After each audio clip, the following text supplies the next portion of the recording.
ප්‍රශ්න ඔක්කොම තියෙන හිතේ පිළිගන්නේ. මම උත්තර දීලා යන්නේ ඉතින් අද ඕකේ.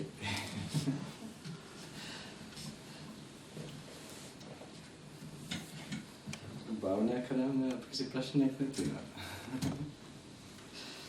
ඔක්කොම කාම ලෝකේ ප්‍රශ්න පිළිගන්නේ. පංචේන්ද්‍රිය ලෝකේ තමයි ප්‍රශ්න තියෙන්නේ. එහෙමනේ ඔක්කොටම.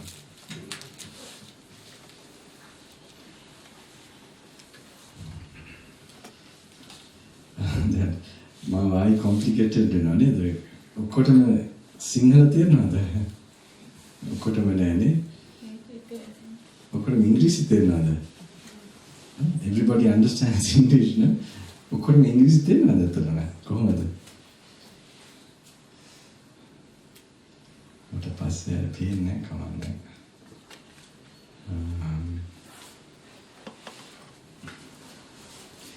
Yet mata sampurnama koheda me the place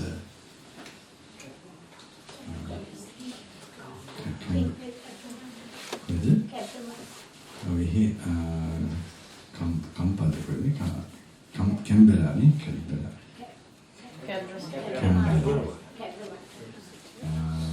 we mata English තමයි කතා වුනේ ඊට පස්සේ ආහාරය ගත්තා මේ වියට්නාම් ඉතින් අද මගේ සිඩ්නි වල අනේ ඇත්තටම මට يعني ඉතින් මේ අද මම මොන භාෂාවෙන් කතා කරන්නද මේ පිටුතන මොකක්ද හිතන්නේ ඒක ඔක්කොම ඉංග්‍රීසි දන්නවනම් මට දේශිය ඇත්තටම ඉංග්‍රීසි මාදියා මම මෙහෙදි දැන් ඉස්සර නුවර ට්‍රිනිටි එකේ ඉන්නකොට නම් ඉංග්‍රීසි කතා කරන්න බෑ කියලා කිව්වා දැන් මම බලන්නේ කොහොමද ඔක්කොටම මේක පොඩ්ඩක් තේරෙන එකක් කරන්න. මට කවුරුත් ඉම්පෝටන්ට් වෙනවතුනි. සමහර මගේ හිත ශක්තිමත් වුණා මම මෙතන දැන් ඉන්න පිරිස හිතක් නෙමෙයි ඊට පස්සේ ඔක්කොටම මේ සක්වලේටම හිතනවා. ඒක යන්න කියලා. මොකද ඒ වෙලාවේ නෑනේ කට්ටිය නෑ වෙලාවේ හැබැයි මට හිතෙන්නේ අනේ නෑ මට ප්‍රශ්නයක් නෑ එහෙම හිතෙන්නේ මට ඒක ලොකු ප්‍රශ්නයක් අනිත් අයටත් එහෙම chance එක කොහොම Pinyati Peratmolina. So I speak in English, no problem? I don't know.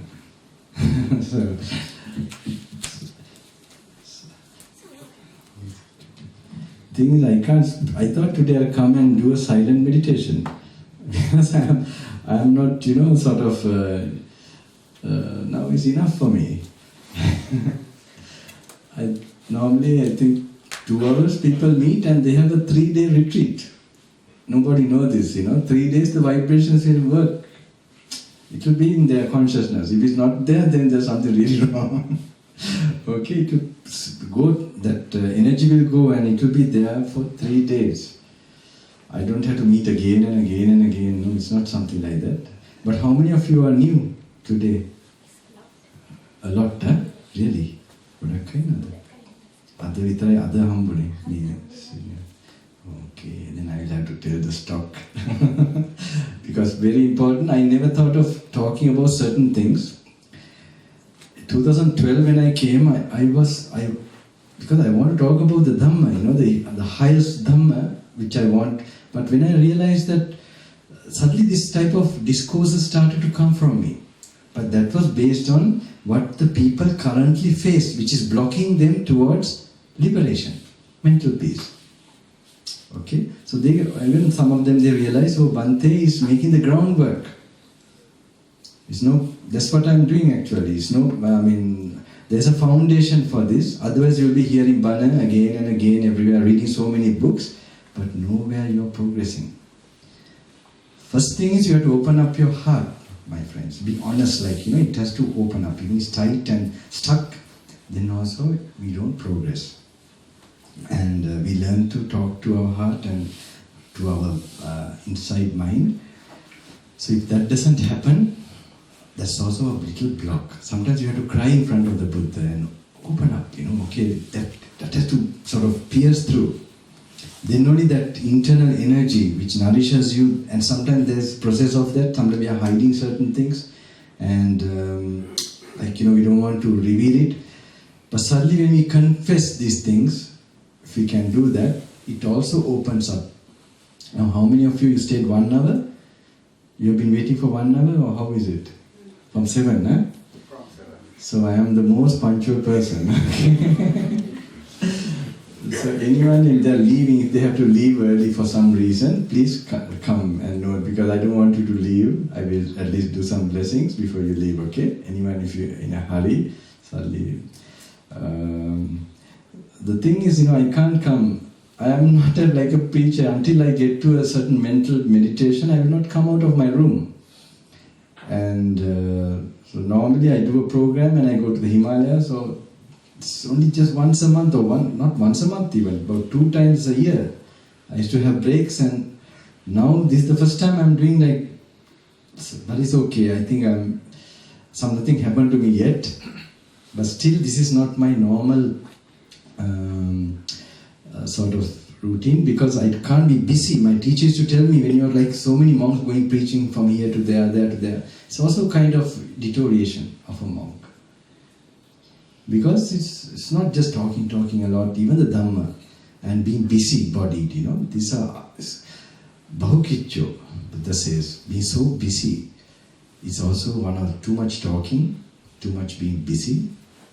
These are all hindrance for mental development. Because you can't be really mindful, you can't even keep the precepts if you're really busy. Now, normally when you're running about to do so many things, suddenly we might have to, our mind cannot have mindfulness before we think, do something, say something, to think before whether we are doing the right thing or not, when there's a speed in the mind. So, one thing I must tell you, I must see you all first properly. Okay. My initial thing is, first you must learn not to worry about anything. And you must know that everything what has happened to you the best thing. You must not compare with others, you see. Like my teacher, for example, my teacher was a very inspiring, venerable sir. He was a silent, he was not a famous person. I think I'm more famous than him, but it's my karma. That's why I tell people, don't believe some monk because he's becoming famous or popular. Michael Jackson is also famous, right? Fame comes from a different cause. So you can't judge. I hope an arahant becomes famous. We don't know. It has some karma. Some unknown monks are there. Unknown enlightened beings are there. So my teacher, when he was in Germany, he was before the Second World War, he was bad in his, when he was going to school, he was bad in his Latin. He was not good. He failed the Latin exam. And then what happened, he couldn't go to university. So because of that, he went to Hamburg and he went to, he came to India. He didn't come for yoga. He was doing already yoga and all these things. Bhagavad Gita, he used to tell me, read, not Buddhism. He came to get a job. He went to India. And in India, he was doing this job. And what happened to him was, what was it now? I'm not today planning to talk at all, because I'm having a full blackout today. Blackout means, I don't know, my mind is not in a thinking area too much. And then I tried to come to this gross place. So I had to just run with the ideas. Then it sticks. Then others it tries to go to a nice peaceful place. Okay, at least I had to change this system, I had to come and sit down, and because people are expecting to talk. I'm a yogi, not a preacher. Yogi is silent, they will communicate silently also. It has, but Sri Lanka is also not used to yogis. So anyway, my teacher went to India, he was working. So he became a director in Freudenberg or something, and he was in Sri Lanka also. And the Second World War, when it broke out, Hitler was recruiting all the Germans, and especially who were in the university. So they've all been recruited, and they joined, and they killed, and they died, some of them. Now if my teacher passed his Latin, he would have joined the university also. So he was telling, how there are certain things we don't see immediately, or we think we lost something. Even my grandfather also, he took up cancer. I think he couldn't take up some other subject in Sri Lanka, and he became I don't want to talk about that, because there will be Sri Lankans here, so it might be breaking my seal. Okay, so anyway, certain things, you must know the failures, we don't know the secret behind our failures. It's not a failure, we compare with others and see it as a failure. But when we think we are a failure, we fail actually. That thinking is the biggest thing that makes you fail. I always tell about, there's one serial killer called Angulimala, This Angulimala, I don't know whether all of you know maybe. So he, just imagine, what kind of thing what kind of regrets he should have. What kind of trauma he should have even if he stopped killing. But he was the most peaceful person just by meeting the right person and getting to the right conditions. Just in few, not even hours, half an hour maybe. His whole thing was changed, just the changing of his thinking and becoming enlightened by meeting the Buddha. So just some person might do something small, but he thinks so much about it and worry about it, and then it can take you to hell. This is also there, it can take you to hell. So this is very important for you to realize that whatever has happened is for your good. You know this story, right? I have told this again and again, but there are certain people, they will feel bored like nothing by hearing these stories. No, I will not talk. I can't now tell about these things, or now I have to leave Sydney, and because this YouTube is making, but good, some are prepared, they're getting to know something, and that's okay. So very important first, now my normal way is to first find out, don't be with a long face. Remember, whatever you have, because of your impurities you get this kind of, because you are not pure. If you are pure, even if anything happens, you will not, feel that. Problem will be there, but you will not feel it. You're feeling it because you're sensitive. Why are you sensitive? Because your mind is corrupt. So if the mind becomes corrupt, how does it become corrupt? Because you have allowed so much pleasure. When you enjoy a feeling too much, feelings, sensual, especially come from the sensual world, when you enjoy so many things, or allow things to be experienced, then what happens? The mind becomes corrupt. And when the mind is corrupt, you will feel everything. Everything is like, you're not satisfied because your craving increases with it. And that is a universal law. When craving increases, suffering increases in your life. It will show in your face. You will have this sadness without a reason, not happiness without a reason. That's the other way around. So this should not be there, as human beings, and that we have got this chance. There has to be a change in our system. Actual happiness should come with honesty, purity, and letting go. And trying to find more ways of perfecting your character and your, so that you will have more solid, states of happiness inside you. Tranquility. Happiness in tranquility, not in excitement and anxiety. So, but today, now I taught some in Melbourne. Some of them were telling, I will be telling about it also, how certain levels of control of your senses, when they did that, when the supervisors or somebody, they were coming to check these people, he said normally we get gastritis and all this Bante. But this time, they are experiencing that happiness. That means even exam pressures. That's another big, how old are you, sir? 20. 20, okay. But you look quite young, very good. Yeah, that means you must be not going for parties and things like that. Discos, do you go sometimes? No, I don't go at all. So you're like me. And you know what, there's a reason why I didn't go. You know why? I wanted to go. There was a real reason. I was too much sensual actually. I was like too much but shyness. Because I had to ask my father the money to get the ticket to the college discos and things like that. So I knew what was going on, the students they talk what was going on, and then I knew my father will wonder why I'm asking this that what am I up to? Him thinking like that, I actually didn't ask, but that saved me. If I did those things today, I won't be sitting here. I will have so much disturb. Maybe I'll be like you're helping the monks, okay? Because that's also some good karma, right? Not going training the mind, because so many memories, so many things will come. So it is you're lucky, and keep going. And I will tell some points which might help you all to sort of be more careful and increase your energies and be something to this world. And I hope that will happen. It's good that you look. I mean, even look at your other same classmates. They will look older, right? Because they go to all these things and they look less handsome also. Yeah, it's true. Like drawn out and all that. And I don't know, in sports I was very good. Sometimes beating the Africans in cross country. That was just like that mind power, stamina. And they lacked that. They had the muscles and all that, but to go on continuing, they couldn't. I remember I used to help some of them. I used to like sports a lot. And what I really gave up was cricket actually.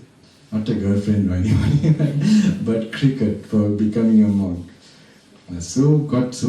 I mean, even Australia, I think it's a good opportunity. The place in Lesotho, South Africa, right? Southern Africa. There's cricket was, something like a national game, maybe rugby, but it was very popular. And used to play. So that's something I really gave up to do this. So what am I going to tell you? I don't know. I stopped somewhere. Let's see. What am I going to tell you? Let me see. Just learn to relax. I hope if your bodies are paining for 1 hour, if you're staying, you can get up and just sit down. Think you're meeting me in the jungle in a cave, okay? So if you were there in Sri Lanka, of course, there's no meetings like that, only a program suddenly and then finish. There's someone, they will not find where I'm staying normally. So, anything particular you like to know or ask? But there are so many. Okay, I will tell you another one. In your consciousness normally, sometimes you might think, like, now this is not a possibility, like, oh, this is too much for me. But whatever you perceive from your eyes and ears, whatever that comes in the range of your consciousness, that's a possibility, which is bad things as well as good things, both. I will tell you a story what happened to me. When I was, what is this place? When I was, I don't know what karma I have done to get lot of service these days. I feel embarrassed even walking through all this. Okay, no problem. I should not get attached to asceticism also. This is a nice chair. The house I was there before, it was like a throne. But I didn't want to tell anything, I sat down. But they're all with good intentions and want to today, but I went to a nice place. I wish next time they can, but you can't stay the night time. One park, right? Where are the people who took me? Yeah, near the lake, there's one cave. I felt at home because I feel really, Sri Lanka also you have these caves, and I am a cave lover, I think I would have been a caveman. It gives that energy for samadhi, and that there is something in it. And there's in the cave only, I in fact had certain deep insight just before becoming monk also, which inspired me more to take the final plunge. So that was nice. I felt at home. So I've come to this particular story. Not story, what happened to me. Just before I was becoming monk, I was like on the fence, whether to be a monk or not to be a monk. Not that whether I want to be a monk, but I was not sure about myself. Especially regarding, you could say, sensual. Now I had to be a celibate all my life. How to do it? That was a big question, because I'm also coming from your same, kind of. Though I didn't go for discos and things like that, there were other things I pick up with no idea. Nobody told me these things. So I have no, of course nobody would have told you all also, but I'm going to tell you. Okay? After that I'm going to tell you.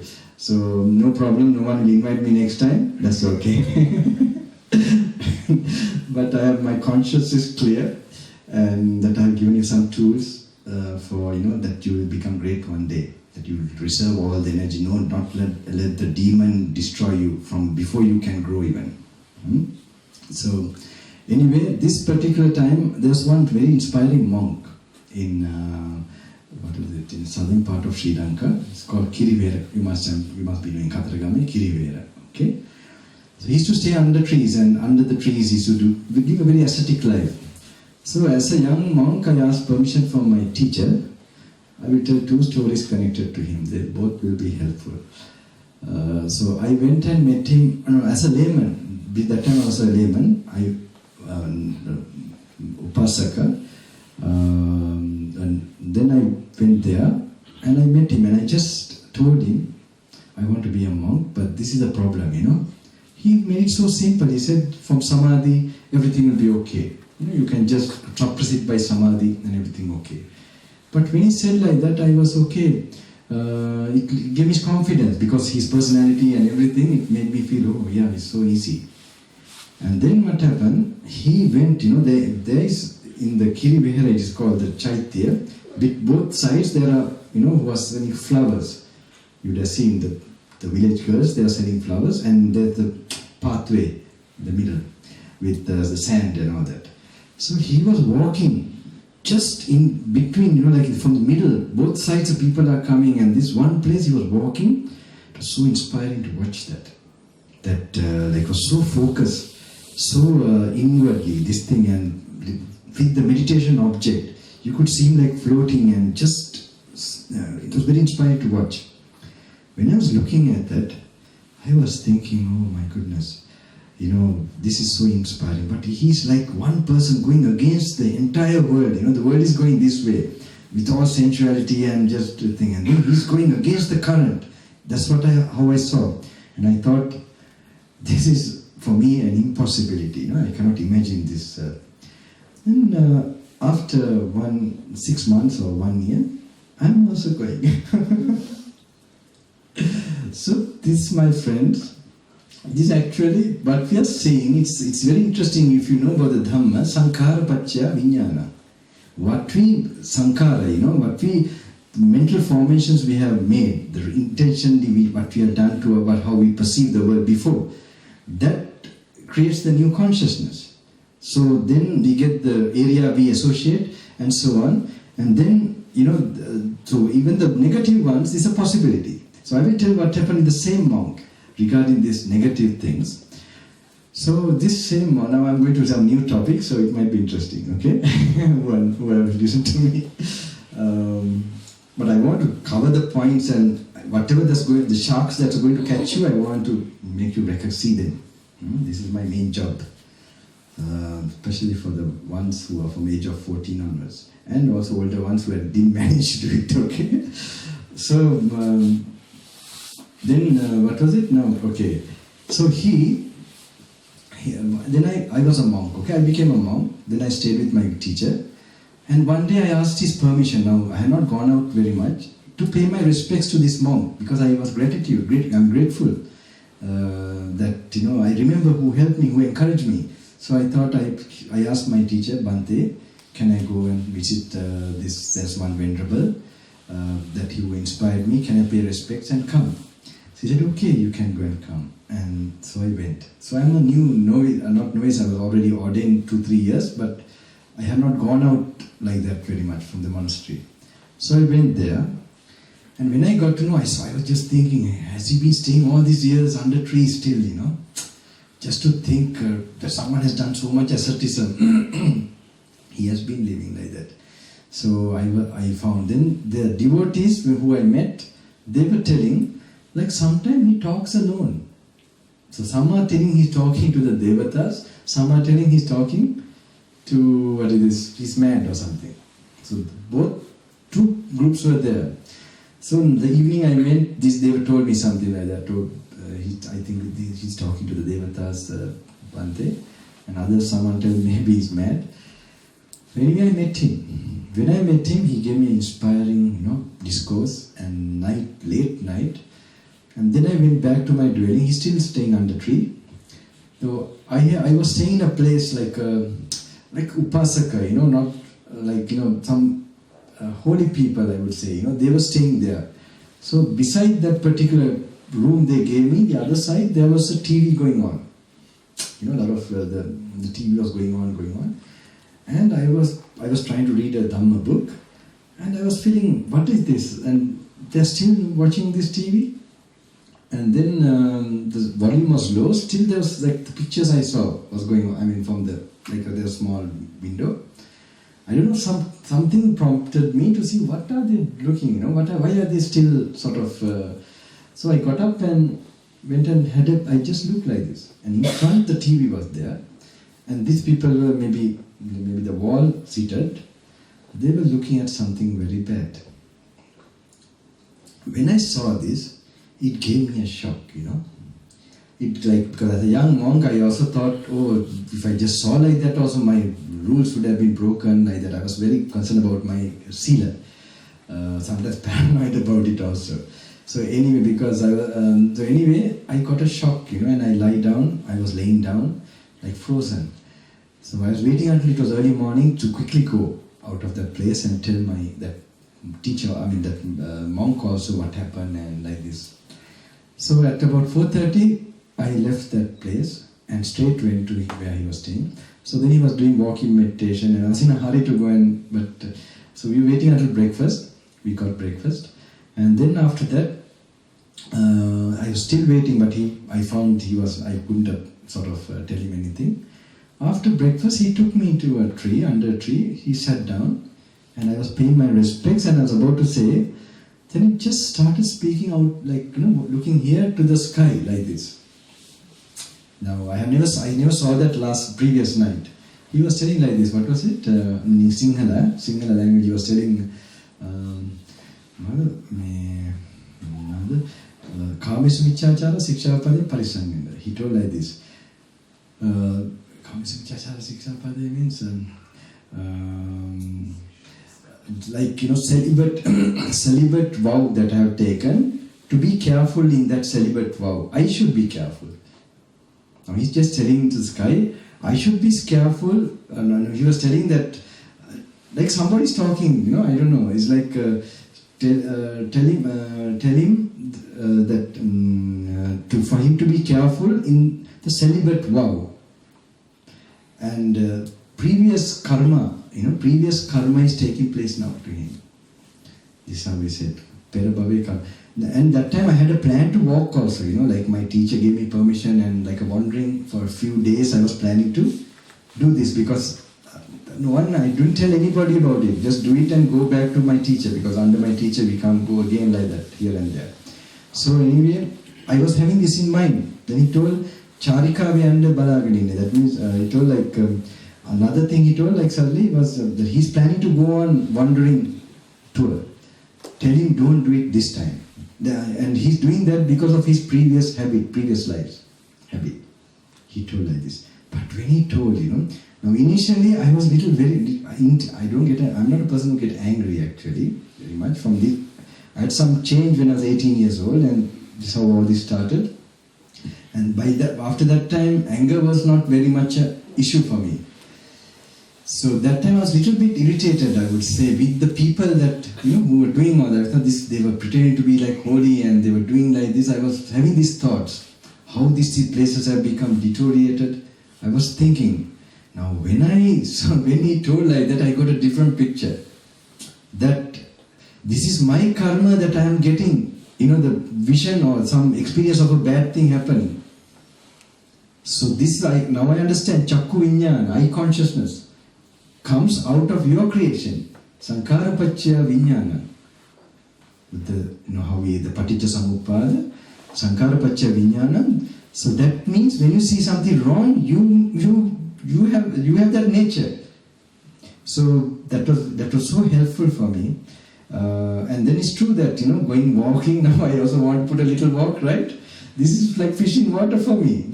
I'm so used to in the road and wandering. I feel I'm an old monk who passed away, somewhere, and then I continue. I'm so old-fashioned too. But it was nice. I met my teacher, so he also went with same. But I can feel this. If you touch certain plane, you will act according to that plane. Your whole life will work according to that. You will bring that period which values that plane. Now we value the material plane too much, the sensual plane. But if you experience something beyond the sensual plane, and there are other planes too, then your whole behavior also, and you will value things accordingly. So anyway, this was an eye-opener for me. Okay? This was an eye-opener for me. It gave me peace. Peace means it made me not to blame others and be careful myself. And this gave me a picture how karma is working. So this was an experience I had. So with this Bhante, he really helped me to see two things. Then later he told me who was talking like that was his teacher. Now actually I know his teacher also. They were all very ascetic monks. He died, was dead. But I don't know whether, but whatever it is, what he said was correct. It helped me to see karma. If you have read Edgar Cayce, many mentions, I think this is a nice thing to refer. If you want to get a feel of karma and to feel in your life also. Not to blame others and to get a feeling this is happening. This is called Laukika Samma Ditti. There are two Samma Dittis. Laukika means worldly right view and Lokottara, transcendental right view. So if you don't have worldly right view, you can't get transcendental right view. It's not just Sila Samadhi Panya or the Eight Noble, but the path. You must have that particular right view first. One is Kamma, that the Kamma is a true law. It works. And there are other Devalokas. And the mother and father are true. That mother and father is not just something. Now this is also very important. Today sometimes we try to separate ourselves. We think that we don't have to worry about parents. That we must have our individual, independent this thing. Even, but we don't realize we came out of them out of karma, similar karma. This all I have stories to tell, but my ways of explanation will take 4 hours. So if you have endurance, okay. But I don't know how far. Anyway, I've tried to cover the points. But if you want to leave, please come and I will bless them and make you leave. Okay. But I want to touch these points, especially about certain addictions we have. I really would like to do this somehow. It may be repetitive, but I have some new things to how to deal with those things, to overcome them. It's just memories of, because suddenly I have now routine thing. Now suddenly when I'm alone, that's why I need time, space to get new inspiration. That it should come spontaneously. So then suddenly the memories were coming. Now yesterday also a new one came for me about chapati. Did anyone hear this? She hears everything. And she comes for all programs everywhere. It's okay, it's good. This is an opportunity, who knows, you might not meet me again.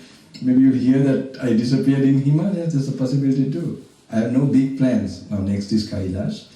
But I'm happy that I did this, and because this is, I have told you already 2015 that I nearly left this body. And the first thought was that I couldn't give enough to the people with this altitude sickness. And then I came to this meditation object. So what I want to give is also the meditation object. How to practice that, how to watch yourself through the skandhas, salayatana. It becomes a habit in you. You don't see people, you don't see a person as you. You see phenomena, you become a person who is observing phenomena. And there you lose your identification and you don't suffer. and you don't fear. So, but these things have to be done daily. These things have to be done daily. But to do that, you have to have a foundation of purity. If that purity is lacking, you have a mind that is running and sort of disturbed. You can't appreciate those things. You can't have stillness to do that observation. So for that only, now in the modern day, we have so many addictions, so many distractions. How to overcome that? I'll be talking about that. So those parts important. Now I will go to some. In your life, now a lot of you are new, right? In your life, there are sometimes. Now, one thing I want to make sure is that you should never think anything negative. That's very important. Even if you have a problem now, think it's not there. Now you're seeing Bante, and just make your mind find solution. There's a big power when you make your mind pay attention to the moment. Any crisis you can overcome. It's a miracle. It's like it creates miracle. Okay, I will tell you one story for that. When I was, I worked for 2 years. That is also my father. To make him happy. And these are all good experiences. I worked for 2 years as an auditor, as an audit clerk under my uncle's, finance company, or not finance company. It's actually, what do you call that place? In Sri Lanka you have, not Ernst & Young, something there is, it's from the British time I think, and so I was working there, just for namesake. I was just dressed up, but I was to meditate. So many tips I talk about while you are doing work, how to meditate. This is all from that experience. So one rule was that I put a rule to myself that not to look at any ladies. Just do my job, to control, to how to use your senses in a certain way. This practice I did from the age of 18 actually. But then I put a rule like this. And then the other one was not to lie in the office. And the other one was to meditate while inside the office. So to get that peace and to do the work, and sometimes the work gets neglected. That doesn't matter. You create the mental state, you create a quality of your mental peace. So you just do the minimum work, and like that I did. So, wait a minute. So anyway, this you have to learn to do. But I will go to this before I get all this, into, let me tell you. So normally in your life suddenly you put your life into, like put into mud. Okay? And suddenly you are doing good things, coming to retreats and things like this. And these things I have to explain. There is a reason, why you don't get intuitive knowledge, this vipassana. For you to really experience Nibbana, 5 things disturb you. They are called hindrances. Normally, one is sensuality or sensual desire. Second is anger, aversion, and the third is, they are called, worry and fear and things like that. And doubting mind. All these negative kind of emotion, they are under 5. Sloth and sleepiness, drowsiness also. Now these states of mind weakens the mind if you allow them more and more. So we need a minimum for sleep we have to do, but we learn to meditate and sleep like that. So I heard some of them tell me these days they had a nice sleep. I was very happy with that. That sleep is also like it cures your body. You need to have good sleep. I'm so happy. At least my coming here, and some of them were telling too much sensual desire they were struggling, but there's something, I'm so happy with that. These are, if it helps them to control their, certain passions, it is a suffering. When we have learned to delight or enjoy the suffering, unfortunately. But when we know to be like drugs, any drug, we don't want to do it, but it just compels us to do these things by habit and so on. But I'll tell how it happens. So these 5 hindrances, as long as they are there, the mind is not bright. When the mind is not bright, what happened? You don't have lucid wisdom, or you don't have, you could say, the intuitive knowledge doesn't come to you. You will have just reasoning and all that, logic. No, this suddenly, like from nowhere, this, you see the truth, or just sparks like. That comes when the mind is still. Normally it is said that sparking knowledge comes by practicing, they call satipatthana. And in satipatthana you have Dhammanupassana. And in Dhammanupassana, I was explaining a little bit, but I said in the car I can't do that. You have the kaya, body. In every, you take the body as an object of observation, feeling as perception, or feeling, kaya, Vedananupasana is feeling. And then sanya and sankara, that is like this Chittanupasana. And Dhammanupassana is always there in all of this. Okay, when body, you have the body, and samudaya dhammanupassi viharati, bhaya dhammanupassi viharati. You observe the arising of the body and passing away of the body. That contemplation, you are like a scientist. You watch, you look at your body like from outside and see what are the causes. Food, one. And then otherwise karma. This is the cause of this body. Kayam puranam kammam, past karma, abhisankatang, abhisankchetang etang, anityam nirodha dhammam. What you have thought intentionally, that is the one that is forming into a body for karma, for feelings to take place, to experience the world. So this body is coming out of karma. So if no karma, no food, then no body. Right? So this way to analyze this is with the body. So that is, when you are analyzing, that is Dhammanupassana. No? So then the feeling also, what is the cause of feeling? It's contact. No contact, no feeling. So you imagine, you picture how feeling came and you picture how it goes away. When you are doing that, is rising and passing away, contemplating, is Dhammanupassana.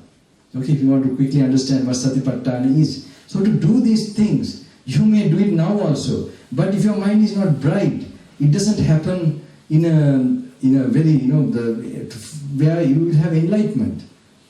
So for that, Buddha says always these bojjhangas or enlightenment factors took place when the nivaranas, the hindrances, these 5 hindrances out of sensual desire, all these things were absent in your mind and the mind was bright, and then only it sparked. So normally the first dhyana, if this happens, you're free, your mind is bright. But without the dhyana also, you get like a dhyana-like state when this intuition can happen also purely. That also happens. This is called Sukha Vipassana or something.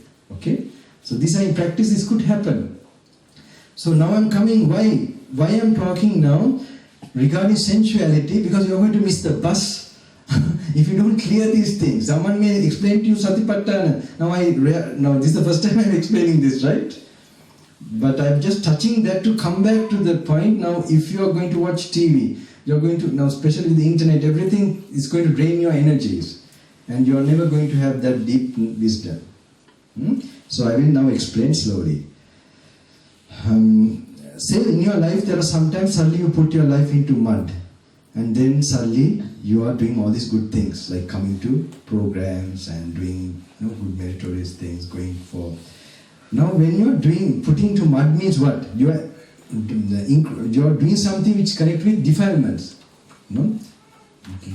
Some defilements you don't want no one to see you doing these things. You are doing it hidden. Those things, when you are doing like that, you must know, when you are activating your passions or desires to a certain pitch, corresponding to that particular level of passions, you open up certain dimensions.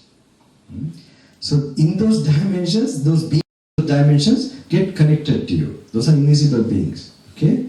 When they get connected, they drive you to do these things. They're actually lower beings. So when they drive you, that only makes you suddenly, tempted to do this and becomes addictive also. It makes it like a cycle. So suddenly you are going out of track, So this mainly could happen in front of the computer. It could happen, now it's happening very much through this. Those days, mostly they will go to bars, they will take you to bars, or entertainment places, and even any other thing which you don't want anyone to know. Now, when you get to know like this, next time the temptation comes, because this thing will destroy your life, and this thing will destroy all the potential you are going to have. You may become educated, you may pass your exams, everything, but you will be such a, nothing is progressing within you. because a vampire-like thing is draining all the energy. So when you know like this, when the temptation comes, this knowledge is important. Otherwise you don't know this is happening to you. When you know like this, when the next temptation comes, you will say no, or you will avoid it. When one time, two times you avoid, then those things don't get nourishment, they will have to leave.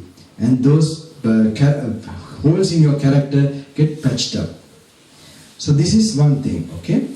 The other thing is, I had an experience with one like a rishi, or one who had some mental power, who is to bring now, behind you all also there are certain invisible beings, okay?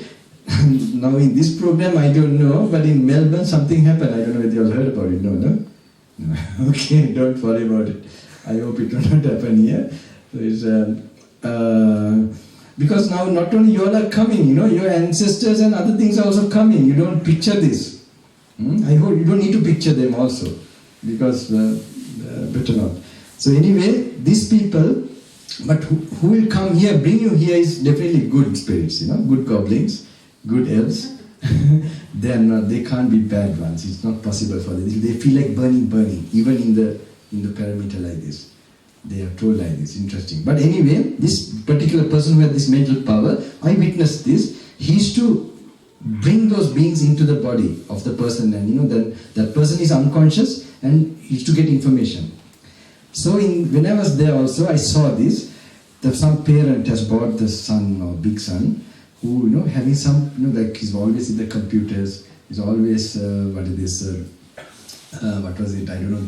Like so many things the mother is worried about. So then when I was seeing immediately, he used this particular power, and then this particular force, he entered the body. The boy was unconscious. He doesn't know what happened. And there's someone like this, was talking. He says, "Who are you?" He questioned. Said, "I am some snake spirit or something," like that. He answered, "A snake spirit or something." And in this body, he said, "When did you enter?" 10 years ago, like this. 10 years, now not like this voice, it was speaking another way. 10 years ago. And then how did he come to the body? When he was playing games. I mean, he was playing games. Now, initially I don't know, now I understand. Why say when you're like metta bhavana, you're wishing everybody happy, all the worlds are expanding. Then corresponding to that sankara thinking, you get a consciousness. That's why we say like a dhyana, and if you die like that, you go to Brahmaloka, that plane. So now you have somewhere you're fighting, kill, or this kind of negative. It looks innocent, you don't think no harm, but that mano sankara, mind, action, thought, should activate a certain consciousness. It does. So now I can understand from that point of view. Then that possibility, not a possibility, it is happening. This enters the body. When the child's or any child's destiny is weak, the karmic process is weak, then it will enter corresponding to that. It's based on karma ultimately, how he has done, what is the period he is going through. Now these things this is recording me, but doesn't matter, my brother will forgive me. Okay? Because even my family, they have to face certain things. But we had some knowledge from before also. I told you some rishi connection, I don't know. So they told already that my brother at this period he will face certain trouble like this. Now these things will help all of you, I am feeling this. That he will be having this, so I noted what they said. 14, 15, 16, at that period when he's really going to study in university and all that. So he can overcome that, they advised that time, through the religious activities. They didn't tell to be strict and all that, wonderful, they saw the karma that they are bringing from previous life, and to sort of how to support. So these things happen with the computers really, So, but now this knowledge came to me very recently about those spirits and things like that. So they found, the games, the addictiveness, it's equal to, I don't know, the brain sends out, what is this? Endorphins? No. Or dopamine? Dopamine, no? Any doctors? No? Dopamine, I think dopamine. This is the one that creates the addictive hormones. It secretes same as heroin addict. So now don't get frightened, okay? don't worry, I'm telling you some things, then it will be okay. So just to get an idea, because especially ones who can understand and think. So this is one way the spirits enter the body. Then another place it says, what is it? Through Facebook. The spirit tells, he entered this person through Facebook. I know to operate what is this, YouTube. Facebook, I don't know. I know only the name Facebook. Okay? But what you have to understand is, whatever, the computer is not a problem. It is a technology, You have vehicles also. You have all these aeroplanes. If you use an aeroplane to go to, say, Buddha Gaya for pilgrimage, it's okay. But you use the aeroplane to go to Las Vegas, that's a different thing. Okay? So it is not a problem with that. But unfortunately, I don't know here what you have, Australia. I don't know. I have no idea. You must be having in Melbourne, when I told about these spirit things, about these things happening in the bodies, after 3 days, one boy comes to me in Melbourne in the temple, Beric. He tells, Bante, after I heard this, I got this temptation, certain time in Melbourne city. And when I remembered that you told that these things are happening, then I realized this is happening to me and I should... And he managed to overcome that. At least, I don't know, I hope he continues. But these things are happening, my friends. So, and he wants to be a monk also. He wants to be a monk, and another thing is, the spirits tell, they catch the persons who are destined to do something. They say they perceive a star in the person. So who are having these problems, they are the special ones actually. So you should not think that, this is also very interesting. Who are destined to do something to their family, they are destined to go on a great path, they quickly catch them first. So when so when they remove that, they will be the most spiritual people, or who are not only spiritual, they will be the great, they will do something in the world. So, but for them only I am telling this, okay? They may be there, so that you will get, so this is very interesting. These things are happening. There are other things also, like they were telling, like the page, in the internet, when they open that page maybe, that they already catch the person. Now sometimes you might think I'll just peek a little bit. No, when you already open that page maybe, and then already there, this is true in practice. I have heard some people telling you just little bit peek through, and then suddenly you feel like, okay, then forget about the Dhamma, everything. Okay? This can happen. So you have to be careful not to even touch. If you find you are not going to, you think better to be far away, not to touch the computer at all. So these things they tell. And another one, what was it? They told something interesting thing. One place they say genes, how it is created by the demon. I don't know how it is, but whatever it is,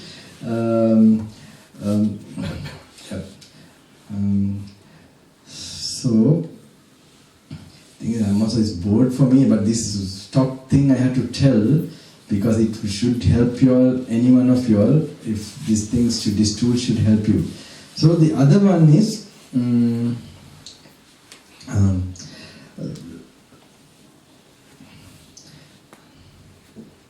okay. So the other one is, you see, we have rules called grave offense, which fall under grave offense. Alright? That is, we have 227 rules Buddha has given, but the main ones are actually called grave offense. They are 12 and 4. 4 is parajika, we call it, we break that, we are finished, we don't have to disrobe. But the 12, it is we can recover from that. So the first 2 in the 12 is regarding celibacy and regarding a certain experience. Now, for example, I say 2 things, if you don't control, nothing happens on this path. But it's good, some of you, maybe you are hearing again and again, but you will, it's my words also sometimes like the suttas. You will not know it immediately, because I am in another frequency, and after listening in Sri Lanka also, the style is going in a different way. It will, but you will get a main point. Now some monks who are very scholars, I don't know who, I don't mind telling him also, he is actually the chief of Kalaniya Vihara. he's also very humble, he comes to ask from me. He's a different type of monk also. He's the one who helped to get the translation to Sinhalese, a little bit simpler Sinhalese. So he was behind it.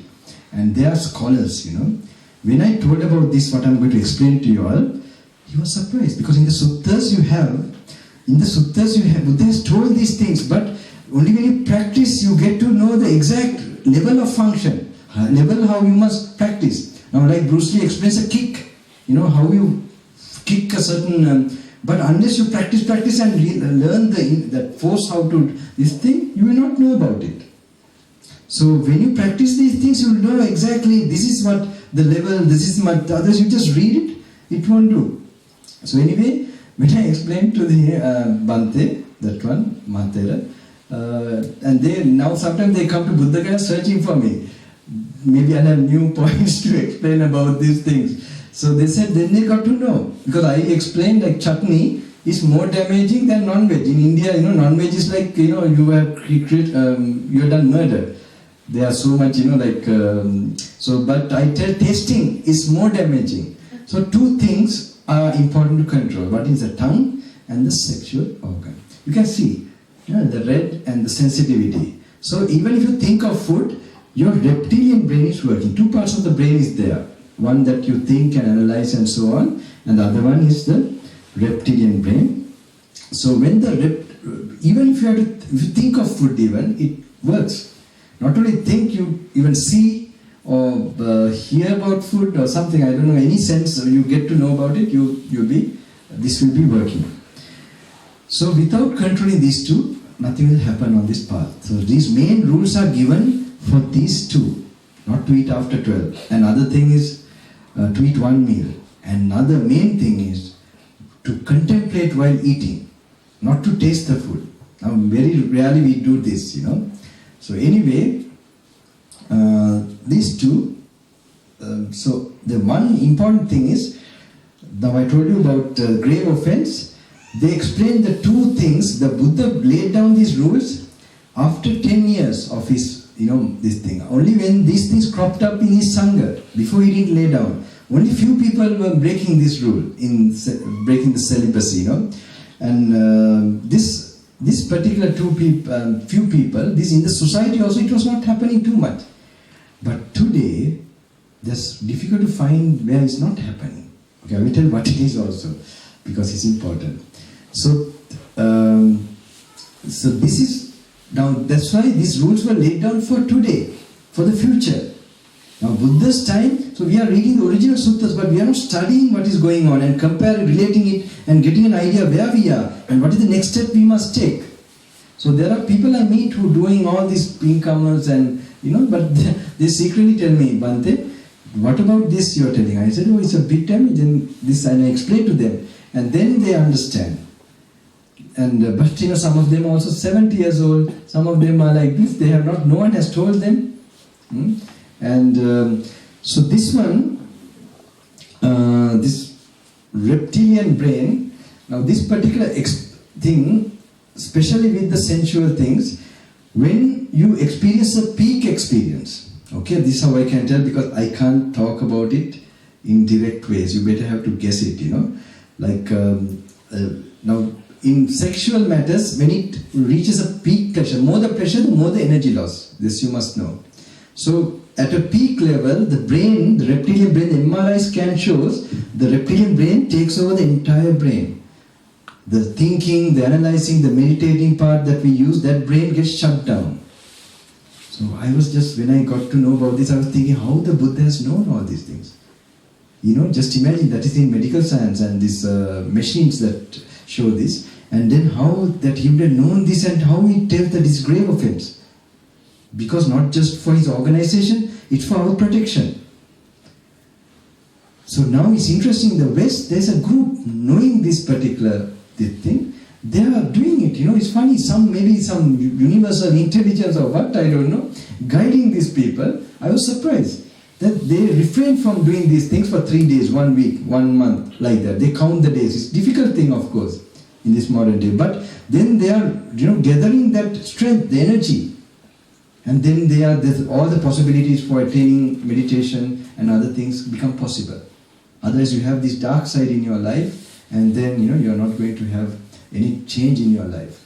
So if especially from the age of 14, anyone can refer in the internet, I think YouTube, we have what is under NoFap, okay, NoFAPP, okay. If you don't understand, it's good you don't understand. After I leave Australia, you can understand, okay. Okay. But anyway, I hope the young ones, and they will get this support. No one will tell you this, okay? No monk will tell you. They should be telling, unfortunately, that is, I wish they were telling more. Even in our teacher also, they didn't touch these things too much. Just,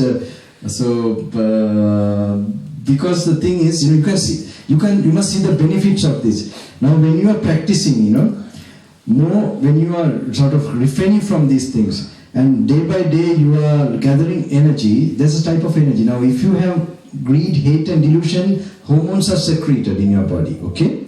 And there are spirits that eat this muck. They circle around your system. And just imagine, you will look like, you have to have a bath, you have to have a good kit and everything to impress others. There's no charm in you. You will lose that charm. But say you practice the other way.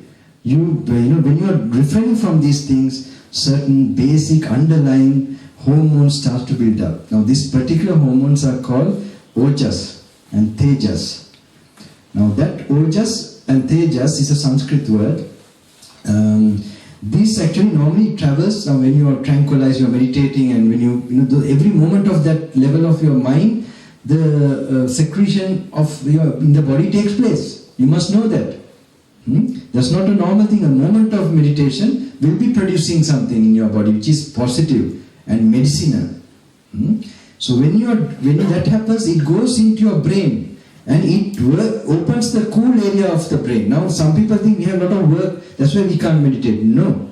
You have only learned to operate that brain, only that part. You have not opened the cool part in your brain. When you open that brain, I hope now in these programs it will happen. Okay? And then you will be interested in meditation. You will find that happiness, that peacefulness, stresslessness. These things, it will become part, then you're not going to let go of that, because you will find a higher happiness. Even if you go to offices, you'll be doing the meditation and the chantings and things and tranquilizing, and you'll be doing it. Because after you have tasted it once, you will never let go of this. So this is a good addiction, So anyway, when you are developing these things to a certain extent, what happens? These go to the brain and they get deposited. And in the deposited, it starts to make you have these thoughts, and it gives you a driving force for the spiritual things.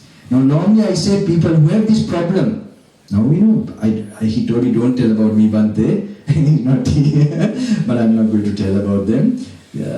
So how can I tell? I want to tell the point, but so I don't want to tell in which occasion, because somebody can't guess.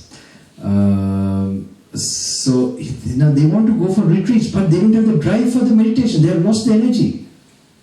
They are going for the spiritual things, but the drive is lacking. Why? They have drained the energy. So he's having mainly problem with the computers. Okay, mainly with the computers. This is not a young man. He's about say 40s. Okay. So he was, because I was explaining this teaching was helping. Now he's the one who want to be, I feel he's great potential. He has no children, he's planning to be a monk, all these things, and he's helping the Sangh things. But these people are having this problem. This is a current problem, a modern day problem. And I told you, especially who are destined to do something, they are having this problem more. When it is cleared, they will do something. So what happened? So he like this, I'm getting stuck. If I stuck, I had to go. Okay, I'm getting into your world, I have to explain all these things. Anyway, in the Himalayas, I'll be in silence again for some time. I'll be happy that I have done this for all of you. This is my duty, I guess, and I'll just go on explaining. Then it works, If I stop at once, suddenly it goes to another no thinking way. Now I know it's not a blackout. I now know what it is. It is something in what I did practice. Now, otherwise these people will take me to a lunatic this thing, or tell me to take medicines or something. So, unfortunately, I had to stay not among yogis, I'm staying among bogis, sensualists. So they will confuse our lives, really, I'm thinking. But anyway,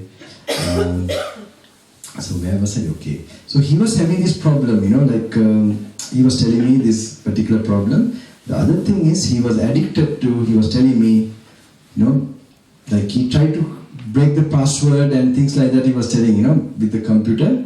Something he was doing very much. Two things I want to explain, now I can remember.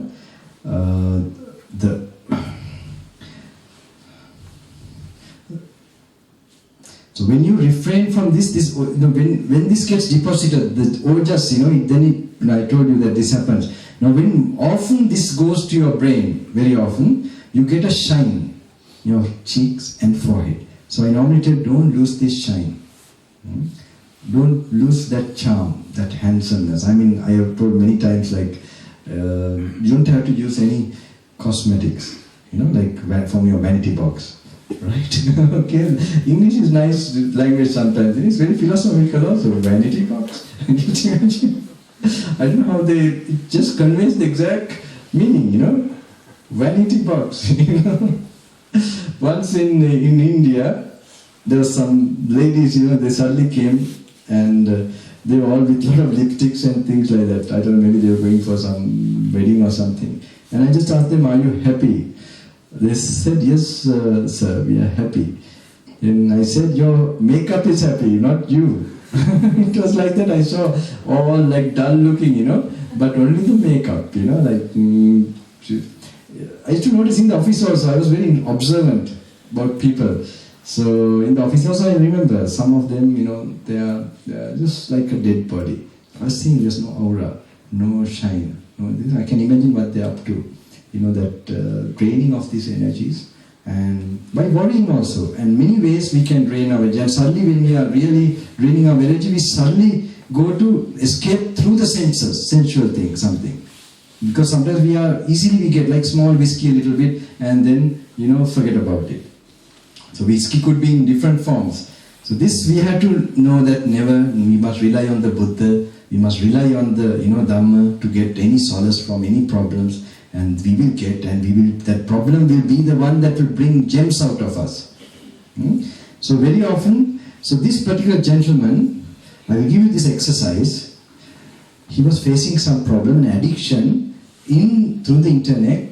I can't tell you, but you must guess, where he's watching certain things again and again. Okay?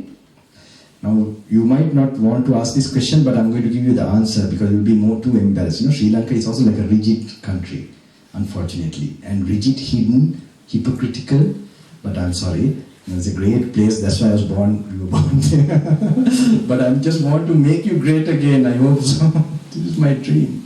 These ancient Arahants, they were all there, but we can't just live with that memory. We have to do something and leave this planet. And this particular thing, very important, you have these addictions. Remember, when you're having this all depend on fantasy. Ignorance, avidya is a fantasy, So fantasy is the one, it's okay, what is it? Air conditioning. Oh, okay. All of you feel hot? Because I'm talking hot subject, is it? Exactly, I'm joking, right? Alright. I want the young ones to specially be here, that's why, Okay, I don't want to miss them. That is my net. Because I'm thinking, somebody told me, at that age. Unfortunately, no. Even now, I wish they have a class for this, especially. Explaining about the internet, the negative things, and what is really happening, not negative. You don't want to, must put facts out. So, who have this addiction, this depends on, what is this, now one way to think is that there are evil spirits in you, that's another thing.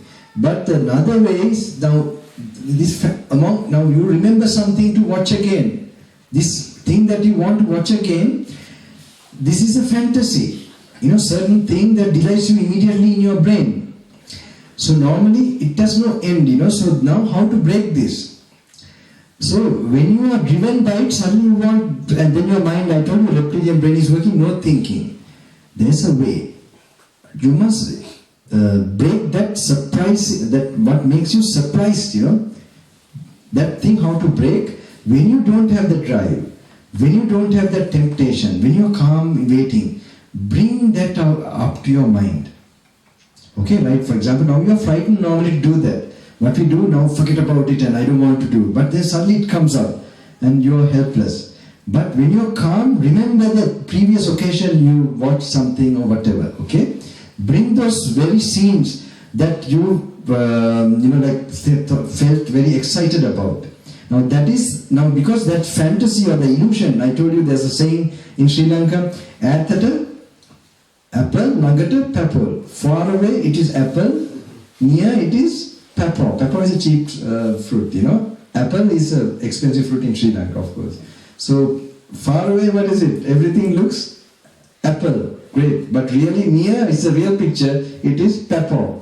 Okay, worthless thing. Everything when you see reality, it is actually disgusting. When you see from far away, even first, when you see somebody, you get, somebody tell me that I married my husband for his looks. Okay? But later get to know, it's something else, only the look he has. Okay, but you must not think like this. Yeah, and then she was upset, of course, but I was also telling, no, that's not the thing. Any husband is same. You are getting your reflection. This is the time if you get to know like that, you will, there's no perfection you can get in a relationship, except no relationship. Okay? Yeah, you can never find in some kind of illusion of perfection. It's an illusion. I told you about fiction story, right? But some of them, okay, I tell you again this one, because a lot of new people, I wish I could get a new one for it. There's a book written, How to Find a Perfect Husband and How to Find a Perfect Wife. There's a nice book written. Maybe you have it in this bookstore. You can check it tomorrow morning. CNN or somewhere, okay. In South Africa you have the CNN bookstores. So this man went to that particular bookshop and asked the manager, where is that book written about how to find a perfect wife? He said, fiction section. Okay, fiction, yeah, it's not a real thing, you can never find. So better to be with the one you have, okay? This is important. Another thing is, more you meditate and get detached, you will live with anybody. Otherwise, your expectations and all that, make you. And also sometimes when they cheat on you, anyone, you see, you will then be a Hitler to the husband. Like your anger, this thing, you try to hurt the person. Now, all this happen. You create a mess and a hell in that situation. Now some ladies, they do come to me and tell, actually they are crying, they can't tell any other monk, and they know I will not spread here and there. And I remember once, I was just in the thing and then they come and I guess something that they're in difficulty. So the husband has, got interested in some other lady in the office. So what happened? I know this why it's happening. The husband also don't like to do this kind of thing, but it happens because of the spirits have taken over. His time, bad karma time has come, and the spirit has come, and then he's driving him to the connected. I have been researching how people fall in love, there's no beauty or anything, like suddenly, these are spirits making you, or the ancestors, the weak ones, they create the hormones and the feelings, and you just feel suddenly some feeling when you meet certain person. So anyway, when this person came with this problem, I told her, don't worry, this is happening. Your husband, he's going through some difficult time. So you must help him. This is your attachment and expectation. So if you're really meditating, just, you must help him. You tell him next time when he comes, don't put a long face and kind of, he will get he's in a trouble already, and, you must give the soothing effect. You must tell him, don't worry, you'll be okay, I'll do some puja for you, okay? Yes, if I was wife, I would do that, you know? Really. I mean, if I'm in this state, if I'm having all this sort of ego and everything and expectation and attachments, so, yeah, it's so nice, you are also at peace and they are also at peace. So, if you can do like that, it is wonderful. And he will like you like nothing. I mean, she will, even she, you know, in the other way. Because just imagine, you know, if you have such a wife or husband, you can just lay down and sort of, you know, lose all your... But when if you have such a wife or husband, big problem, you know. If anyway, this is the problem getting married. Because why? Say, no one managed to divorce also, right? So, but after marriage, what happened? Say you realize, this is a demon I married. That's good, you file a divorce case and you separate. That is better than having a good wife. You know why? Good husband or good wife. Why? Say you have a very compatible, this my teacher actually told me, because he was telling all these things, so I will not marry this before. Yeah, he was really, you know, I don't know, because of him I'm like this today, tell you honestly. Without his influence, yeah, I would have been a yogi, done this meditation, but I would have got caught to a certain way. Anyway, why he told me like this, you know, if you find a good wife, he told both ways, so you really never imagine about it. So he said, if you find a good wife who's compatible and helping you. Now he told the other way also, if you find a demon, then that is better, he told. Why? If you find a good wife, you have good relationship and you get old together, and one of you have to leave. Old age, no one is going to stay in eternity. So when you have to leave a good wife, what a pain it is. Just imagine. I have seen this, you know, one old monk, actually he's not a senior monk, but he had become monk old. So when I told him about this, he said, Bhante is so correct. Because I have seen him lighting a lamp in the evening. Every day I have seen him lighting this lamp. To see he was lighting this lamp for his wife. Because of his wife, he has become a monk also. She helped him. And he became a monk. And she had cancer or something and she died. And she sees, wishing that he would have died before. Because now while he's living, he's always thinking about her. So these attachments, if you don't kill your attachment before you're killed, you know, you must kill your attachments, or you must die before death comes. Keep this motto: kill your passions, so that you will nothing to die, nothing to make you upset. So I went on another track. Let me come see which one. This will help you all, I'm sure. Okay, because you are in that, something just came up to my mind. So where was I now? Where did I stop? Someone had where did I stop last? I was telling some points, I must go on. It's ojas, right? Oh, okay, about this. Then, how to do this exercise? If you're addicted to something, watching in the computers or internet, now those things that there's a fantasy that you delight in. Take the part, the images that you really, trigger that excitement in you because you are in delusion about it. Bring that out when you're calm and cool.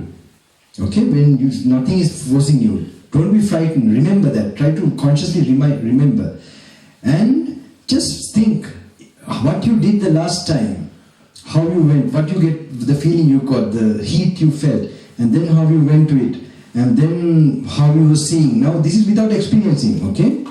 And how this particular thing you were looking, and then how it created this excitement in the mind. Just remember what went through you, without now really doing it. And when you look like that, like you are looking at it with more equanimity. The feeling is not intoxicating you because you are not really doing it. You are imagining how you did, okay? When you do like that, you will see facts about it. You will see the things that you thought, you will see another thing if you try that. And that will also make an impression in your brain. And then after you have done all that, what happened to you, how you felt, how temporary it was. And that all that you will be noticing in a more stronger way.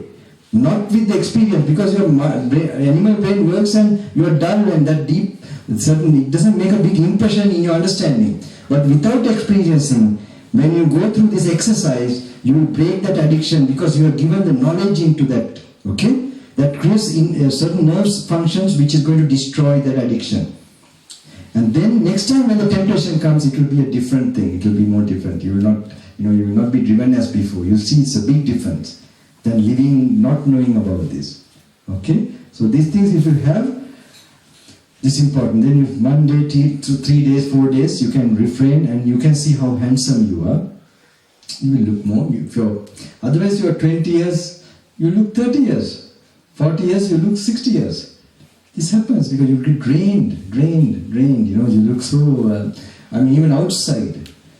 Leave alone, otherwise you'll have to wear a check shirt and jeans and all that, to look young. Okay, batik shirt came and I can.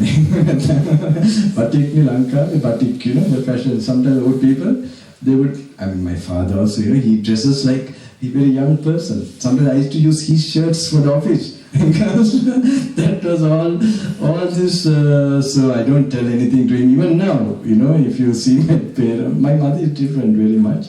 Father is trying his best, he's trying his best. So, but my mother is a very, very, very, she's a guru for me also. Very, very different. Yeah, she gives me so much power and strength and will. And when I was telling her I was going in this trip, also she told, you think of everybody equally, give those blessings like that. This is my mission also, she was telling like that. Anyway, that's driving for when I get stuck, I think about her, and even my father. Some things, not my father, 10 years it took me to get his blessings. These are also stories, that which happened to me. Initially I couldn't, when I had this change, I want to be if I go to these stories, would you like to hear? Or are you tired? Some of you, I think. I don't know the back, how they are. I will tell the chapati story, okay? Don't run away from your karma. At least it will lighten up you a bit. Okay? So, like this, one other important thing is, I hope I finish this. So I told you techniques. If you have these problems, keep away. And other one I must explain about Swami Vivekananda. Okay, Vivekananda. Have you heard of Vivekananda, Swami? No. Chicago. Parliament of Religions, 1895. The air condition is on, or how is it? It's off. It's off? Yeah. Because it was too cold, or what was it? Too hot, then you off it? Is it like... Sorry? The heater was on, not the air conditioner. Okay. Okay. Alright. Yeah, because you should not be so too uncomfortable. It's not a pact, no? I'll be doing a small meditation also. Then, so Swami Vivekananda, he made a mark like Mahatma Gandhi much before.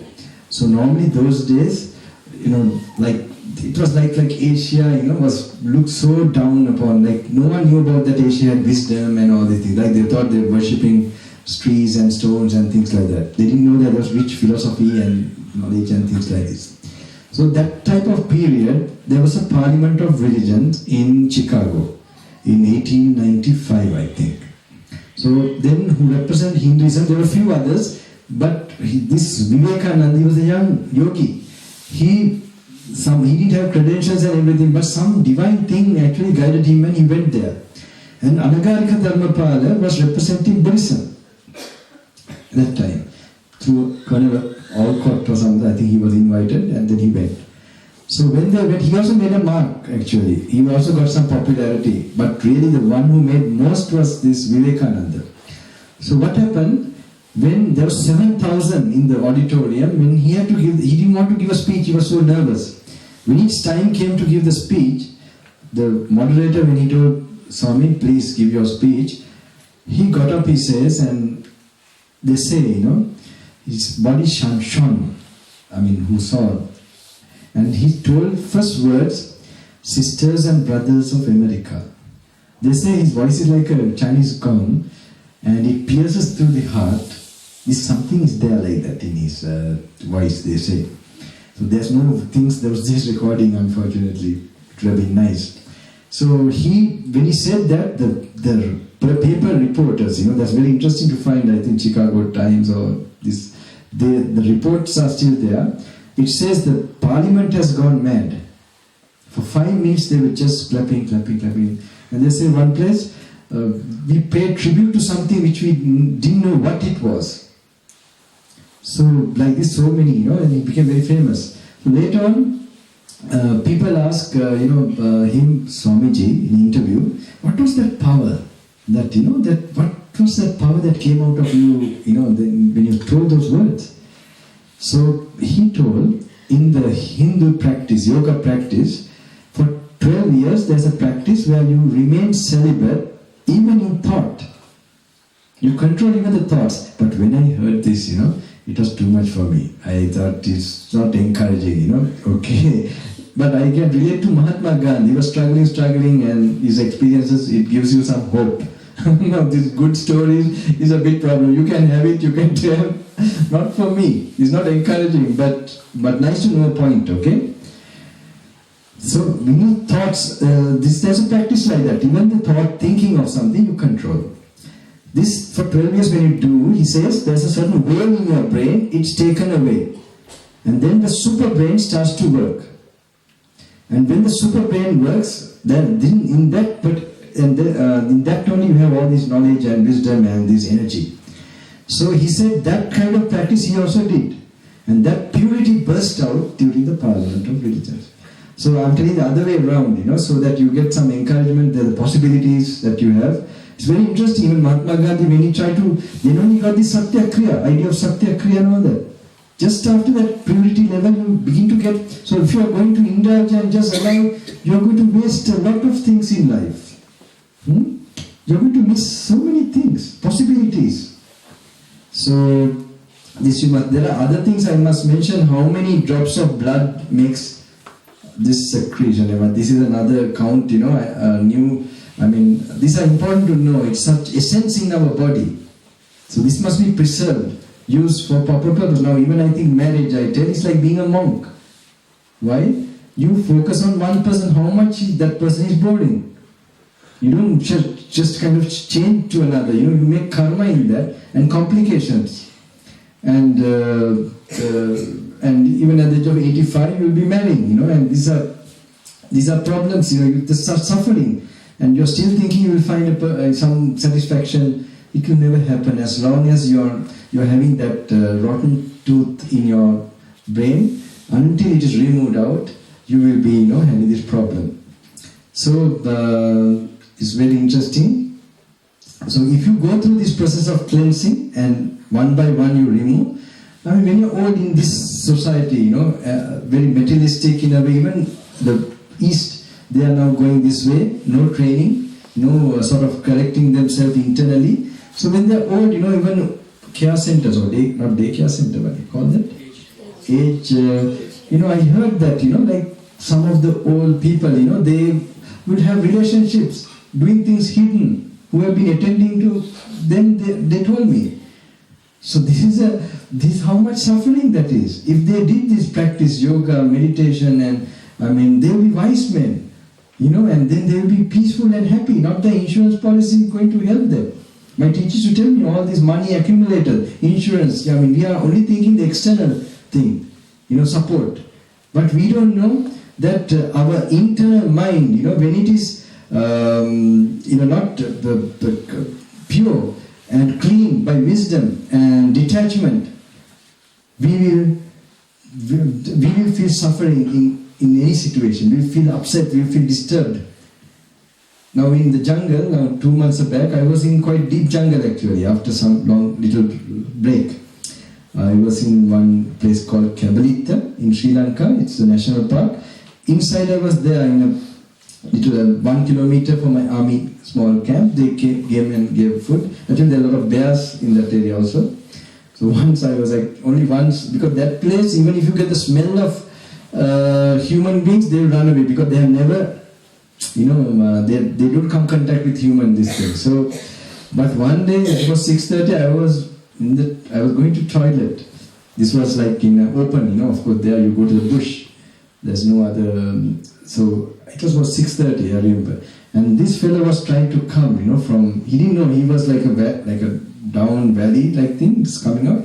He was this is a very funny kind of this thing. And it was about to just come like this. And I was also thinking what to do. Because before I had experiences, I would have told some of you, like how I used a mantra. Like when this place also like, they used to always try to come inside the cave. So they make a vibrating, this thing, like I don't know, Asian dog or the closest I could. It's like long, big lungs they have. And then normally suddenly, one day I have fallen asleep. Actually something similar. I don't know how all of you got used to making this like this. Making me at home. And you're all so thoughtful, Really. All my trip I noticed. All my merits to all the people who are organizers. I'm a little irritated by so many people, but I see they will get a lot of blessings, Because I'm a bit of a, even in Sri Lanka, I'm very grateful to all of them. Without them, they have done all these things with great intentions, and that will bring me great blessings also. Because I feel I am not the only one. There's something from the skies. I think they are using me like an instrument for this, and it's happening. Certain things, I'm sure in coming months and years, these things will work out. Otherwise, I would never embark like this after when I'm age of 45. So many years back, some monks also thought I will be going. No, I waited for a certain calling. I would not take any decision until, especially like this, coming to Australia. Because many years back I told, when they invited me to America, I think, that when I'm an Arahant I will come. I was serious about it. Because I don't want to be a hypocrite, as long as I'm having still imperfections, I don't want to come and teach someone. Desires. So, but anyway, it's like I'm waiting for a PhD and my at least master's, I can teach something, okay? So I come like that. So the bare story, I have fallen asleep. I don't know, my memory is working very well, okay?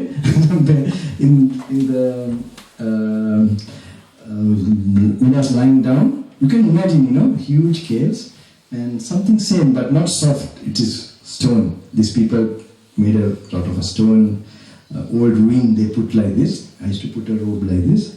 I was lying down. So in a dream-like state, I could hear like this, then at about 12 o'clock, I think. So I have a lamp, like a kerosene lamp.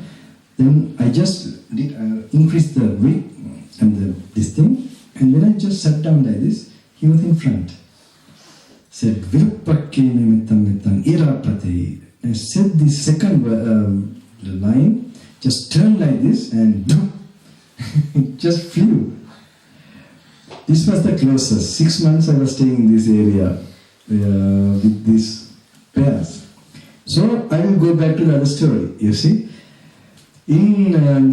In this time now, 2 months back, when I was in the national park, that place I was staying. Now the interesting thing is, these monks, not monks, these army people, in the night time they're wondering, now how is this Bhante staying like this, Normally when they come to, they give a lunch packet, they come and keep, I don't meet them, I keep it like my bowl outside. There's no point coming all the way into the jungle like that to have a conversation like that, no meaning. So I made sure I don't even see me. I see their feet, they used to come, they had to cross the river, and crocodiles and all that. It's interesting that in jungle. So when I hear their feet, I quickly go into my, like a hut, and keep away, so I don't meet them. And they come and keep it and keep the food and go. And they worship, and I can see their devotion, more than me talking. For them to feel that I'm staying like that is enough. I had several occasions like that. Some people, like they dropped me in the Himalayas, the porters, okay? One place, this is called Jack Mountain. this was in Nepal side, but very inside, like you slip one moment, you'll be gone. Goats can go, you have to go very carefully, but who are used to. So this porter was carrying, I was now going to stay there in the cave. So we had to go 7 hours walking, trekking to this particular cave, and he left these things and he touched my feet and worshipped him. These people don't know much about it. Just seeing that you are here, whoever you are, he was feeling so much faith. So sometimes better to do something and rather than talk a lot. So I remember this was but it was very tough for me there. One thing, I would have boasted a lot with people. Like to get water, the river was getting muddy, so I can't get water. I had to find a waterfall and climb all these things. All the energy goes for that, and then collect the water, come. So no meditation. I thought, what is this? I have done these things before, and I realized no, this is not. This is like too extreme. You are just physically existing there, but not getting wisdom by. You don't have the strength to do that. So I left the place. So here in the Yala, these 2 months back, these people were also feeling this thing. And they were wondering, they told me later, Bante or Swami Mansa, how do you stay the night like this, We come 3 of us, we at least here 3 or 4 come together to give that, during day that is. And bears and all this. I said, you are worried because you know why? You have children, you have wife, you have so many attachments. So main thing why? You're frightened to die. I'm not completely free from fear to die, but at least something. I have this practice has made me something that I don't worry about it. It's not a problem, I can enjoy something within me. And some people ask me also this question, like Bante, you have been in jungle and all this Himalayas and all that. What have you attained? In Sri Lanka, they are very concerned about attainments. And some people teach to market it or make it, they use this weakness in the people. And they are not doing consciously, but this is in our brain, we want to know what others have attained and what we are attaining. We don't worry about the practice, the cause of attaining. When you do that, this is an obstacle to think even. And it can create competition. This Buddha himself tells in the suttas. So that's very important to go through the original suttas and, that make them your guide. And then, so I'll quickly come to some other points also. Okay, I'll come to the restaurant one. I'll come to that later. And one, other thing I want to tell is how to control your senses, Now for meditation, who are serious about meditation, there are levels of control. These are in the text they call it Indriya Samvara Sile. When you manage to overcome your addictions and things, then you have to practice towards Nibbana. Okay, I'm telling you another step higher. So it is called Indriya Samvara Sila. These are the factors to, if you want to get concentration or tranquility or stress-free state of mind, you must follow these 4 steps actually. If you do that, you will be free. First one is called Indriya Samvara Sila. It's called the control of the senses, sense restraint. So look at, like I can look at you like this. When I'm seeing you like this, I'm seeing details. You can look at my eyes. Okay? The camera may be in that place. I'm seeing your details. Now when I look like this, do I look focused or not focused? Sorry? Not focused, yeah. Not being focused. So especially when you're walking through somewhere, a crowded place, you notice there are people, but you don't recognize who they are. Whether it's male, female, boy, girl, what? No, you don't recognize it. Like when you cross, you see the vehicles, but not who is inside the vehicle, like this. So other things which makes you greed or attach, that you don't allow, immediately the color and picture. So some people tell Bante, I see something and reflect the impermanence of it. I have seen it. I have eaten some food and thought of the impermanence and like that I contemplate. I see this as you have been shot. You have not done it properly. You have not managed to really master it, how to do it. So it's like this, okay? When you have tasted it, when you experience it, what brain works that time? The reptilian brain. Whenever the reptilian brain is working, your other thinking and meditating brain, analyzing is not functioning fully. So one day I was going past a restaurant. Now I remember only this story. No need this story. Today something happened. Let me remember this. Where is my friend?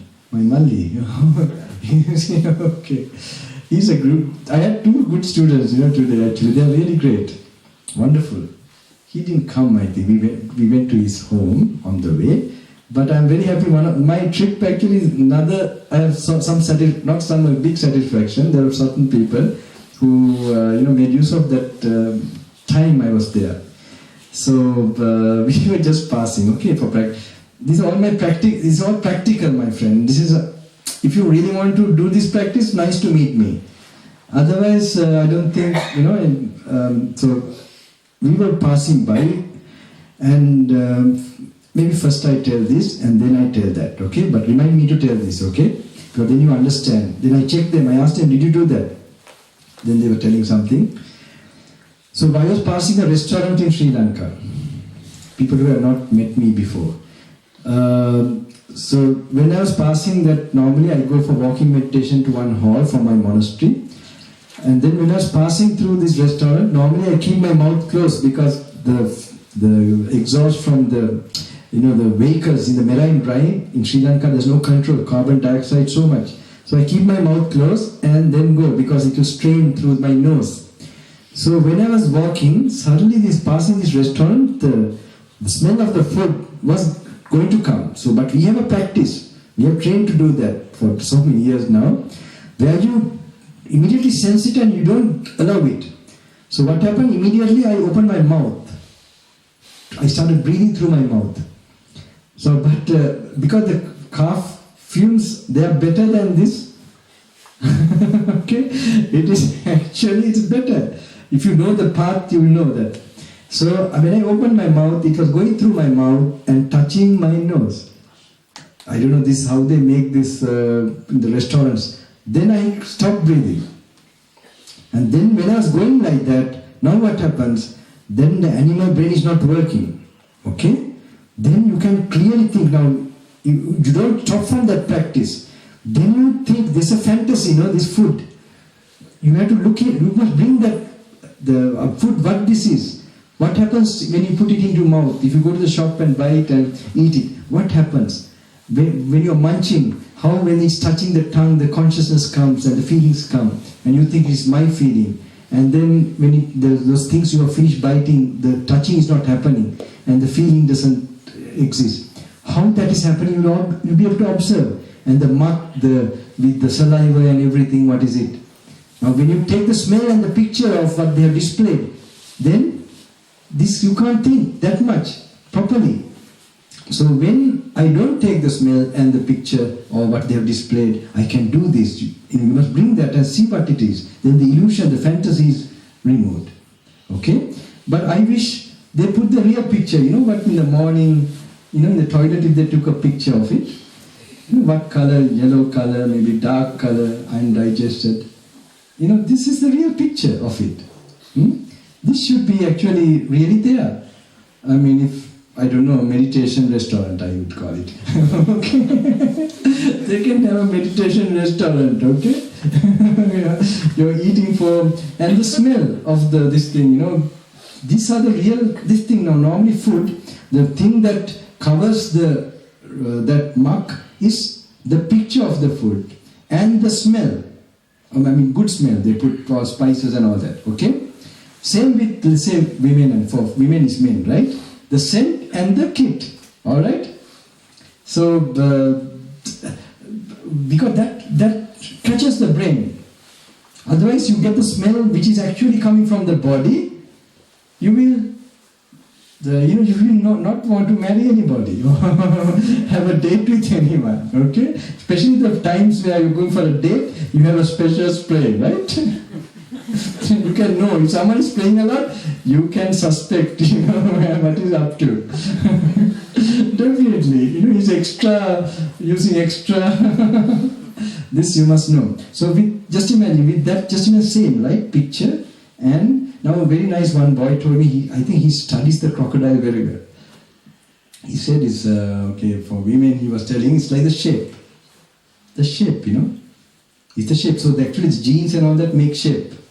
I can imagine why the demon created that, the other spirit information. The shape is the one immediately that, that flesh and everything is all muck. If you have a bulky, especially a fat person and all that, no problem. You can get some idea, this is all fat and all that. But you have a handsome shape or pretty shape, I don't know what you call it. Okay? Then you suddenly get caught. Your brain works from that shape. Now I remember. Oh my God, my brain is working interestingly. One lady was very beautiful.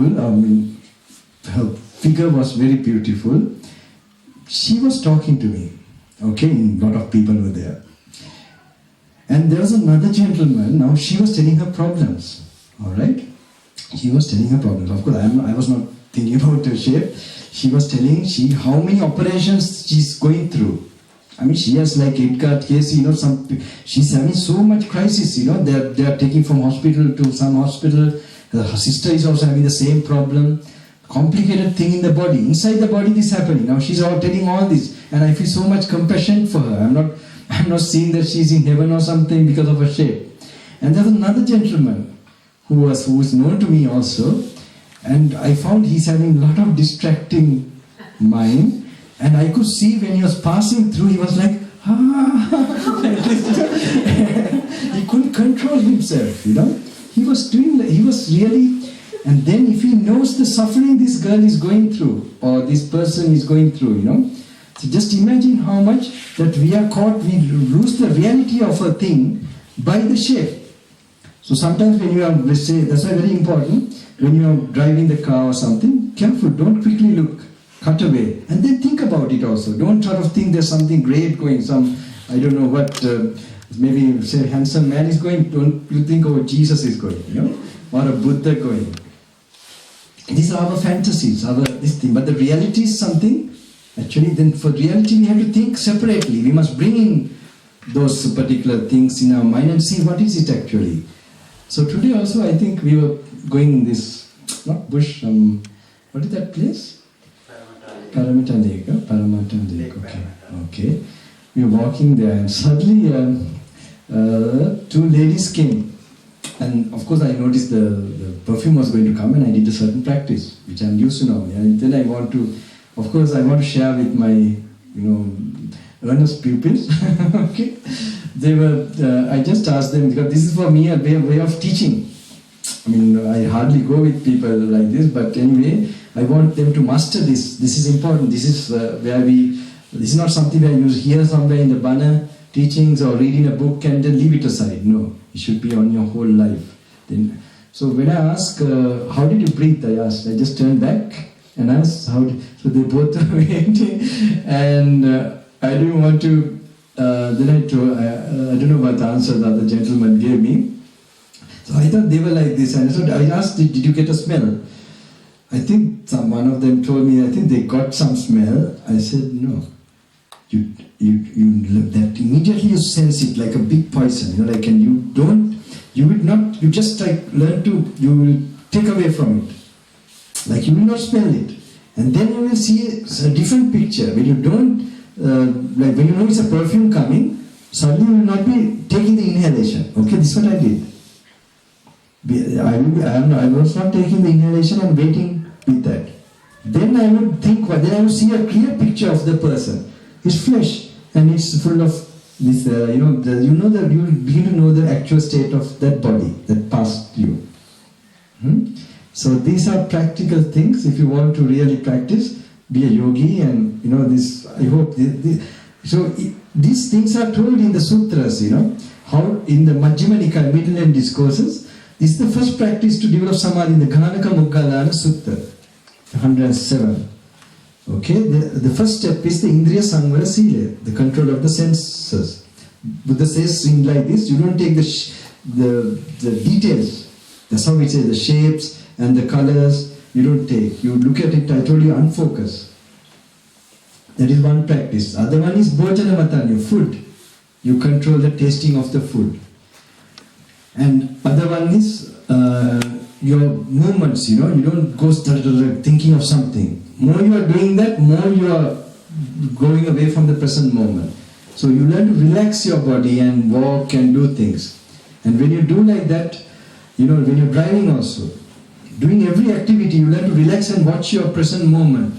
So unfortunately with these cell phones also, this gentleman also telling me last time how you inform the person that we are coming, and we are so much living in the future, past, and then our brain becomes like an ant, it shrinks. It doesn't grow, it doesn't have time to stay in reality in the moment. So this thing, now what's the time? We'll be coming closer to winding up, right? This will be my last program here, okay? But I'm happy, I feel there are very interested and enthusiastic people here. They are not ones who have tied deadline. What's the time? 10. We started what time? Sorry? We started? We started at 8 o'clock, okay. 9, 10, 2 hours. We have another, okay. So, other thing I want to tell, I forgot to tell an important one.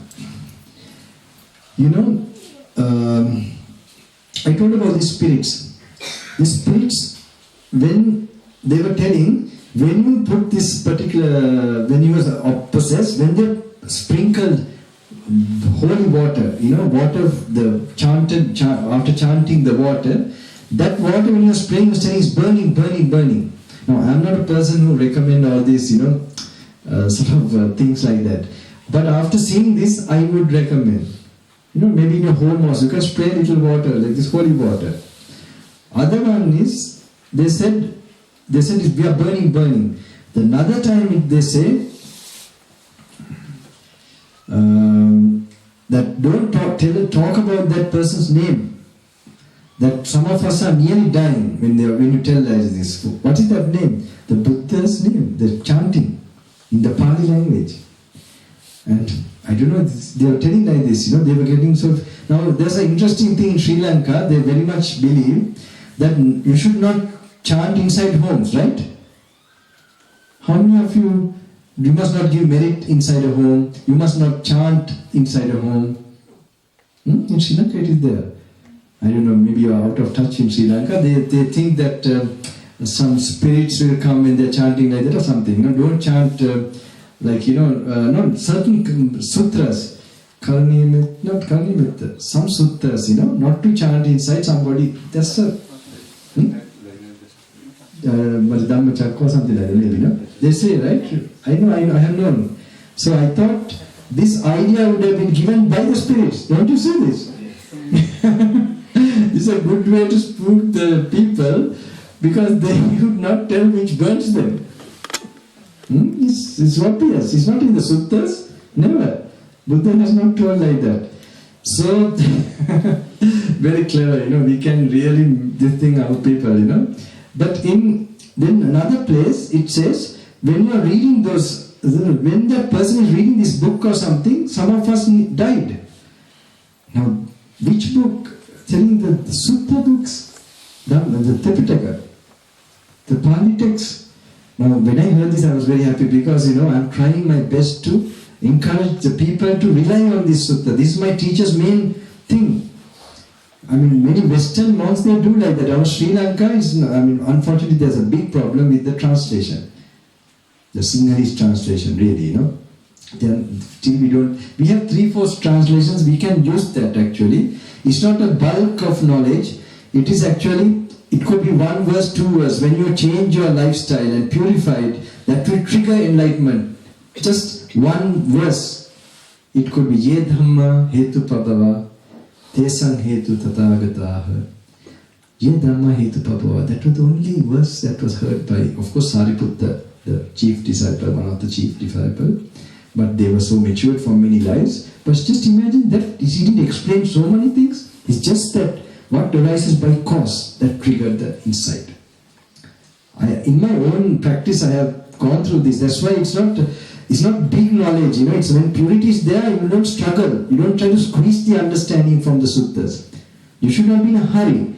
When you become tranquil and living a pure life, it should just suddenly become clear. So if you don't understand one sutta, skip to another. So I recommend one special books important from the Tripitaka, Sutta Pitaka. It has been formed, the Word of the Buddha by Gnanaloka Bhante. This book, under Four Noble Truths, you have all the main principles. Word of the Buddha by Gnanaloka Thero.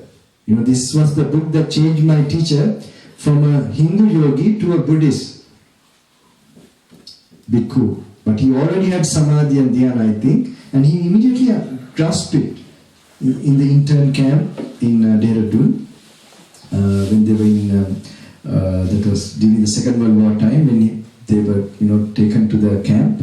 He met these monks. He was so maybe in depression, and then this gave him sadly, and he became a Buddhist completely. I mean, I don't think, I also come from a complete unorthodox way, through physics that made me come to, but not physics physics was something that, relativity theory, it's a long story, I have told you all that before.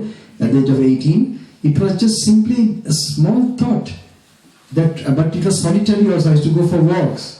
So then now I know why you need silence and live in nature. Then certain deeper things could arise in your mind. So reading the original words, because how much we hear from other people. Don't know what I have attained. We don't know my experiences, this and that. Can you read my mind? Now in Sri Lanka, some of them, somebody has told, some psychic maybe, Bhante has attained Arhatship or something. So one of them, they did come to me and they said, Bhante, I said, no, who says that? I know if I have attained it, then I know when I look at my mind, there's no greed, no hate, no delusion. But I know many times greed comes so much in my mind. And I don't want to believe something and it will go to, I'm not going to attain anything then properly. Then he said, then if you are not, he said, no, Bhante. Then I asked him, do you think I lie about it? Then he was thinking a bit. Then he said, then you must have attained Anagami. And he said, don't look for. So this type of people are there, in Sri Lanka, that looking for others. It's like they think that going and noticing some kind of creature in the zoo. Okay? Looking at the Arahants, alright? Even if you have a shining face, of course there are some signs, like brightness in but that can come from samadhi also. Not necessarily, we can't judge others. It's very difficult. Only a Buddha can know. Now in Cyprus, in Nicosia, I was very philosophical. That time I was not having this when I was in the college. So one professor asked suddenly, what do you think about the Cypriots? Then suddenly I told him, my philosophy is not to judge. Then he told suddenly, your thinking is very sophisticated. I was very, very philosophical. Suddenly, it used to spark. And you should not judge. We can't judge, especially spiritual attainments. Now, some of the main questions of some Westerners, who I meet, they want to know the mind power and things like that. So one of them, they asked me, Bhante, can you read the minds of others? So suddenly, I told them immediately, I told them, no, but I must tell what I can do also, otherwise it's not nice. I said, but I can read my mind. Yes. To notice when you have anger, when you have greed, when you have ego, to notice that is more important. So that to know that you're sick is important. Then that is one medicine to recover. To think when you're sick that you're not sick is the biggest sickness. Then there's no chance for you to really, come out of it. You will not go to hospital, you will not, protect yourself. So important thing, I hope, the suttas you will read, middle and discourses by Bhikkhu Bodhi, Dhammapada by Dhammaratha Thero, these few books. And Word of the Buddha by Gnanaloka Thero, who can read in English, is good translation. And in Sinhalese, Nadi Mahale, the translation, Buddha Jayanti, you have to take these few, okay? Because don't worry, if you don't understand the language, don't think it's complicated, it's something wrong done by the translators. Don't be frightened, find the truth. one doesn't blindly believe. Now there's another thing. Some people ask, Bhante, so many banners, so much discourses are happening in Sri Lanka. Nobody's changing in Sri Lanka. They were telling me like this. That time I had no answer for it. And later on, I was thinking about it, I got the answer. You know about Somahandro, no? Somahandro in Sri Lanka, he was like a mitra also. He suddenly came to society and changing the people's views and things, and who were drinking, they were stopping, smoking, doing all these evil things. And then he punished the people, and it was not he was clearing the way to Nibbana, I would say, making people to observe 5 precepts and things like that. So he died very early. Of course, I know him when I was a small boy also. Not that I associate him closely, but my grandmother used to go to see him. So that time also I used to see him meditating. He was not a famous monk that time. And that is like a temple, not a forest monastery, but he used to meditate. He was different than others. So he went on like that. Sometimes to stay in the jungle, he comes walking, like that he did these practices. So you can see his life, he was purifying himself. Now why that some people, now we can see that when he was teaching, many people changed. So the reason why people are not changing when some people are delivering is because the people who are saying they are not pure. If the source is pure, what happens? There's a mystic force going. There's a certain mystic, unseen force which makes the people change and they get a strength, and something comes behind them that makes them definitely change. So if you want to change your husband, your wives and children, yesterday was a nice question also, how to, not without scolding, how to check the children and all that. So I have 2-3 examples of one lady, because I don't have children too. But our children, like Mahatma Gandhi, he was asked once, if you are celibate and all that, you have no children, who's going to take your, things for the future? Then Mahatma Gandhi said, more than children, you will have pupils. Correct. You will be creating pupils. That is, they are your children. And another place they ask, the interview people are very interesting. They ask, now that never happens. If you know about consciousness and how you get the idea of beings and all that, this question doesn't arise. When you think very laterally, this kind of linear thinking, then you get this question. So they ask, now if all are like monks, they are, then the population will, what will happen to the population? It will disappear. Or he said, if they all practice like that, they will be raised to a higher plane. Correct? Right? To do that, you have to meditate and you have to, sort of get into a higher consciousness from the lower one. And then what happens? You're already in a higher plane. So that's what happens. So they were very great. Where was I now? I want to now maybe go to the meditation, but before that, what was I telling? Maybe my organizers in Sri Lanka will tell, Bhante, don't tell like this, okay? For me it's okay. Please don't tell. One of them told me. Okay, he told me, I don't know whether these organizers here, they know him, Nalaka. So he's like my meter, he used to come, but they don't give me the right picture. He will tell every program, very nice, Bhante, everything okay. And the program, 2 programs I did before coming, the last one was very good, but before that I had problem. Problem means my body is sensitive, that's actually I don't, here maybe, that is also done in a monastery. Never like this in houses, never. This is first maiden solo, I don't know what you call it. But because there, in that monastery, when I did this program, for 10 minutes I couldn't talk. I was so and the crowd was like this thing, but I felt some energy from the time, from 2 o'clock when they were getting ready, something that from my kuti I could feel something uneasy. I was not settling also myself. Then I knew something, but then anyway when I came to the program also, I sat down like this and the crowd is waiting, I can't speak. And I'm like, tired. And I told also, I don't know what's happening. But later, then I had to think of my gurus and then suddenly, because all these people have come with a lot of expectation and wanting, and actually they came with this kind of intention.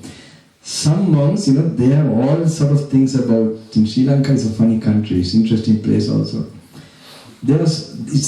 Some circulation has gone that I will perform some miracle. Before I perform also, they will tell and I will never perform if these people, I be with them. So the crowds were there to watch something. They have come from all over. And so anyway, actually the crowd was very, not the calm, and this I need. I need for, not a miracle, at least to perform some kind of this thing. So the crowd was not organized. And the organizers, who should be controlling the crowd here and there, they're in front of me. All were like caught by some force, I noticed this. I was like alone, tell you honestly. It's very interesting, it happened, it was true.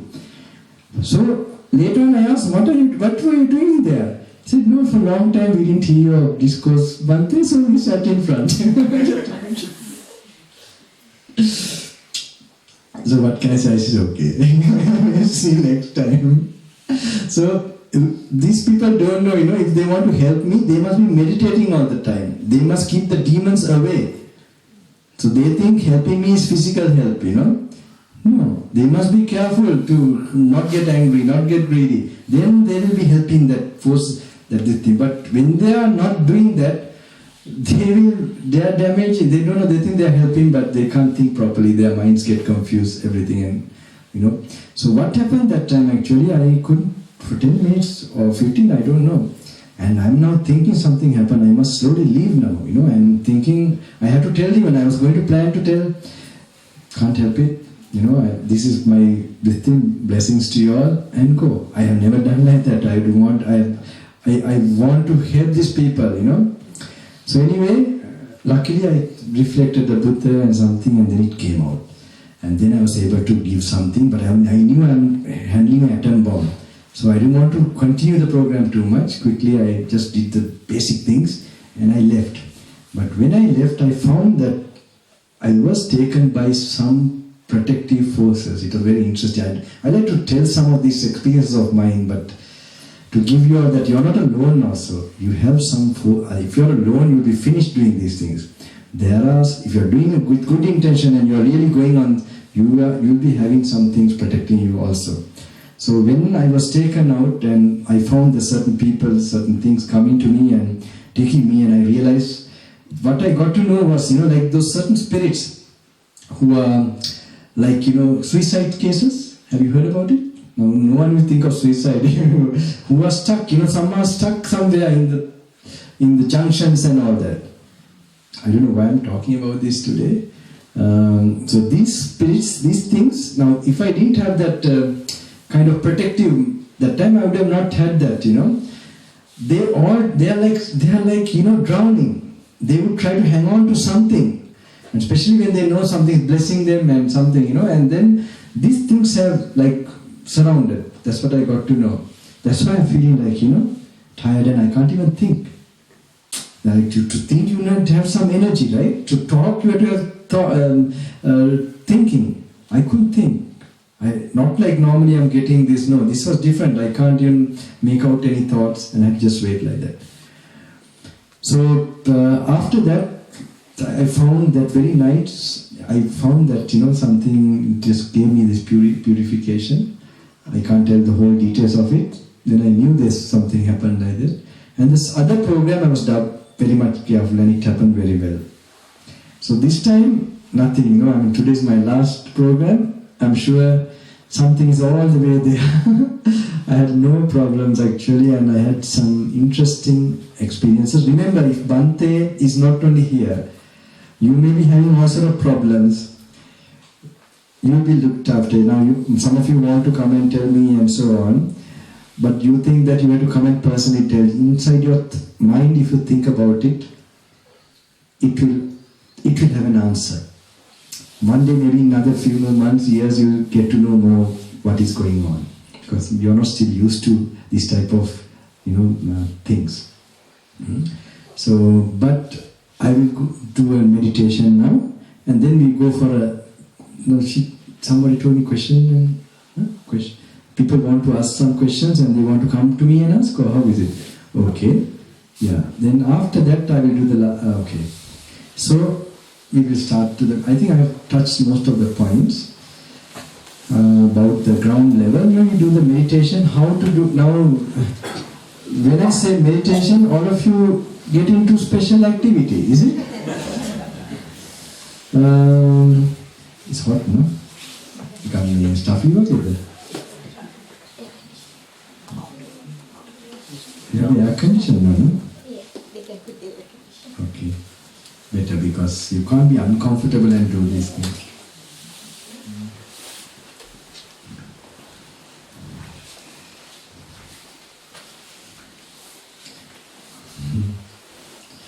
I'm very happy that I have been, I don't know, my teacher predicted actually. I hope I can give out those notes. He was such a not one-sided, he would know the persons, what is this, it's funny how he, it's on or how is it? Yes, on. Okay. So,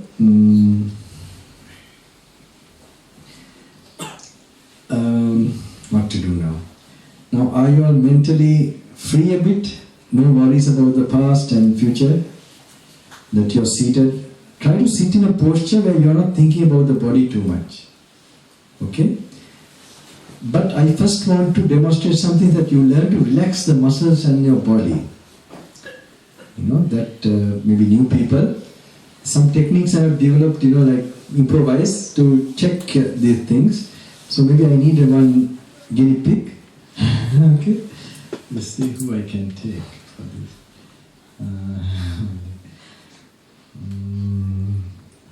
Let me see.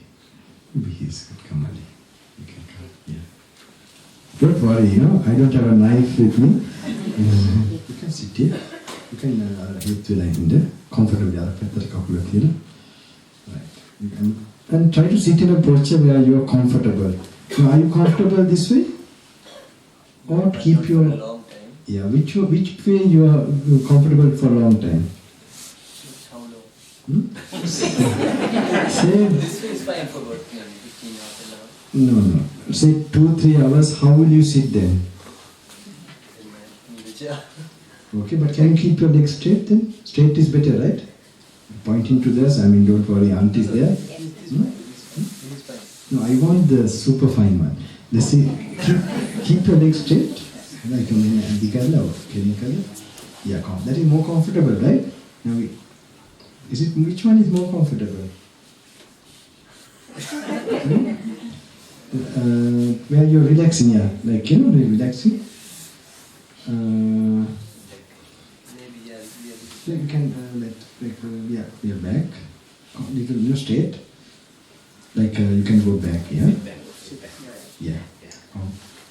Okay, and yeah. Don't get stiff, don't worry about the crowd, it's just a perception, okay? Regarding, I couldn't tell about the consciousness or something, some things I wanted to tell also. Many things I want to tell. Okay, I will tell one more thing. One more small things, okay? Regarding consciousness, it's nice to know something. Sometimes we notice the faults of other people, surrounding is egoistic, he's like that, and so on. Or he has a lot of anger, greed, and things like that. It's a nice exercise you can do. Try to notice, say for example, you notice what you are noticing in others, these are new, okay? Little bit new for you all, some points just coming to my mind. Say you have... you're in with a crowd, with a party or something, okay? And then you think, oh, this person is having ego and so on and so on. Whatever you think about that person, you write it down. Okay? He's so much greedy, so selfish, write those things down. And then quietly sit down in a place and think, in the past, did you get these thoughts with anybody? Just honestly look back. And when you really honestly look back, you will notice what you notice in others. You are having these emotions or feeling thoughts with certain people. Remember the person. Say with John or what is this? Upali or my father's name. Okay. And so in somebody you remember, okay, I had this kind of, like I showed with him ego or little something you felt, you remember the person. If he's your friend, you telephone him and ask, remember we met that time at that place? And ask him, how did you feel about me that time? If he's taking little time to talk, you know what he has read. Okay? Okay. Right? Then, when you notice like this, I tell you one thing. Our defilements, they are like Rakshasas, like demons. Demons, they stay in dungeons, in darkness. Their life is in darkness. More you keep in darkness, it grows. So, when they are unnoticed, that is darkness. Now remember these points, And when you are noticing like this, then it's like shedding a flashlight into those dungeons. Okay, you are noticing those things in you, and then when you that flashlight, then they dissolve. Okay, so that you are noticing that this is in me, and when you are noting like that, it can't sustain. It starts to dissolve, and that means you are getting purified. Okay, then when there's purity, the other thing happens. The better thing, it goes and changes those particular people, the surrounding, the environment, those people. You're contributing to that people. Because it's the consciousness, when it's cleaning, it is invisible. Its impact is invisible. Sometimes now I will be blessing, and all others, even far away there, they will go to some kind of samadhi. So there's no distance. That is, it's a funny thing about consciousness. The more vast consciousness, it can pervade. It can pervade. When you are with more limited, awareness, it gets limited. But even people feel, feel what you are thinking. Now, once one monk, he told me, Bante, one lady came to the temple, and she called the monk like this. He called the monk with wearing shoes and all that in Sri Lanka. And then this monk thought, what is this person? No respect. So he has gone to this lady, and maybe she was disturbed mind, or she has not come to monasteries. And then he has told this lady, no manners. This monk doesn't know very good English also, but she said, Madam, no manners. Know your manners or something. Manners Singhali. Then something, anyway, this monk told me what happened to him during breakfast. When he went Bante, this happened to me like that. Then I said, yeah, these days all sort of people come, don't worry about it. But monks also should not get angry, I told him like that. But he said, no, Bante, it was only outside. Inside I had no anger. But I said, okay. Then I told him, if you really didn't if you really didn't get angry, it should also show from outside also to the other person, no anger. You understand? From outside also it should show that the people should not really trace any doubt about you. The doubt comes because the vibrations are coming from your inner thoughts. So then only you have actually overcome this negative feelings. Anyway, I don't know why I told all these things. Anyway, see. So we go to the meditation, right? So it's very important to relax your body. Oh, I couldn't tell the chapati story, right? All this I'm remembering.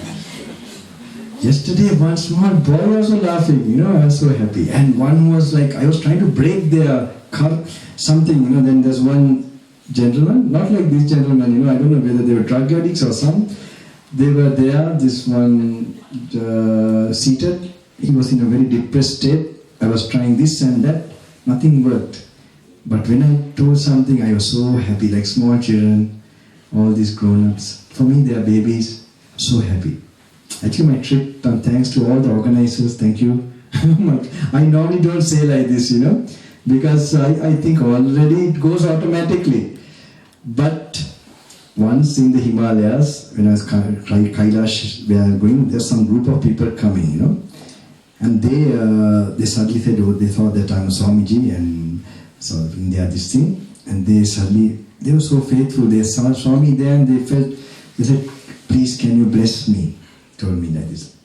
So normally I do a blessing. Okay, when it's there, I don't need distance. When I was blessing, he said he was waiting like this. I said, I have blessed you. It's okay. Then he said, no, please, what's it? Put your hand above my head and we are human. He told like this. We are human. So we are human. That means to touch his hand and we are human. Then I understood, yes.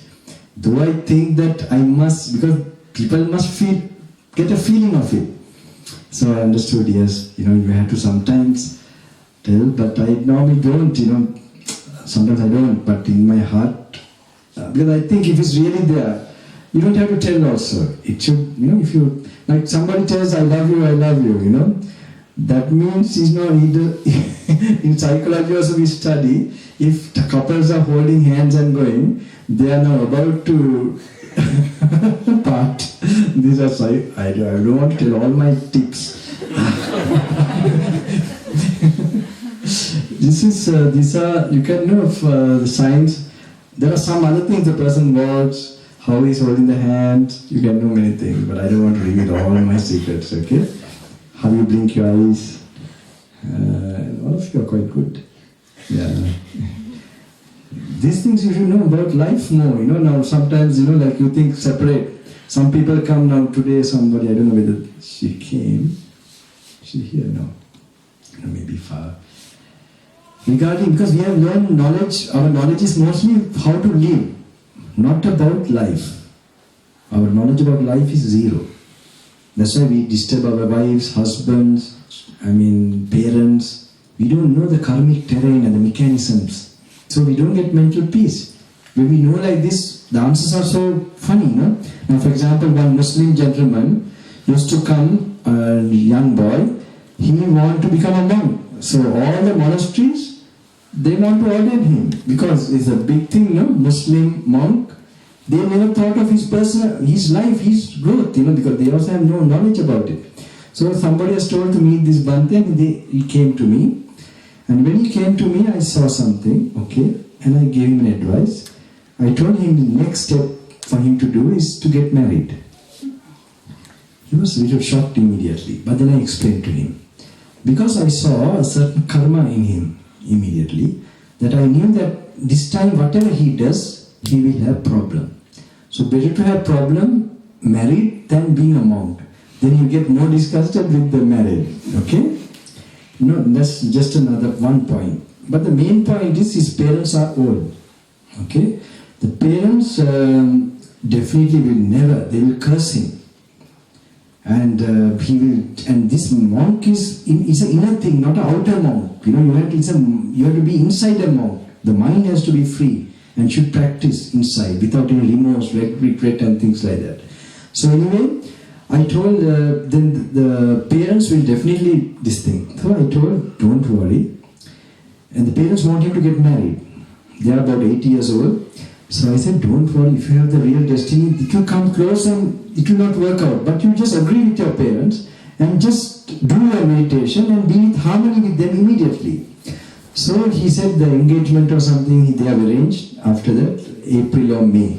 Now this was 2-3 years back. So I used to go to India and June, July I went to India and I came back and he came to meet me. When he met, I said, what happened? He said, yes, Bhante, they arranged and we met and that family something happened and they went. So now it's okay, I'm meditating, my parents are also okay and I'm continuing. So now if he was thinking to be monk, this, that and all that, but mind, where is it? Now he's doing the practice in harmony. It's like crossing a river. You should know, you should not go with the current also. You should not cut across the waves also. You should know to sort of direct like that. So when you take decisions, very important. And in the jungle, I'll tell you last one, sorry, and go to the chapati one, okay? Because that I must not, the roti one. So, in what is this place? Okay. You know, now the meditation I'm going to do after the chapati story is what I did in the jungle when I was in big problem in 2004.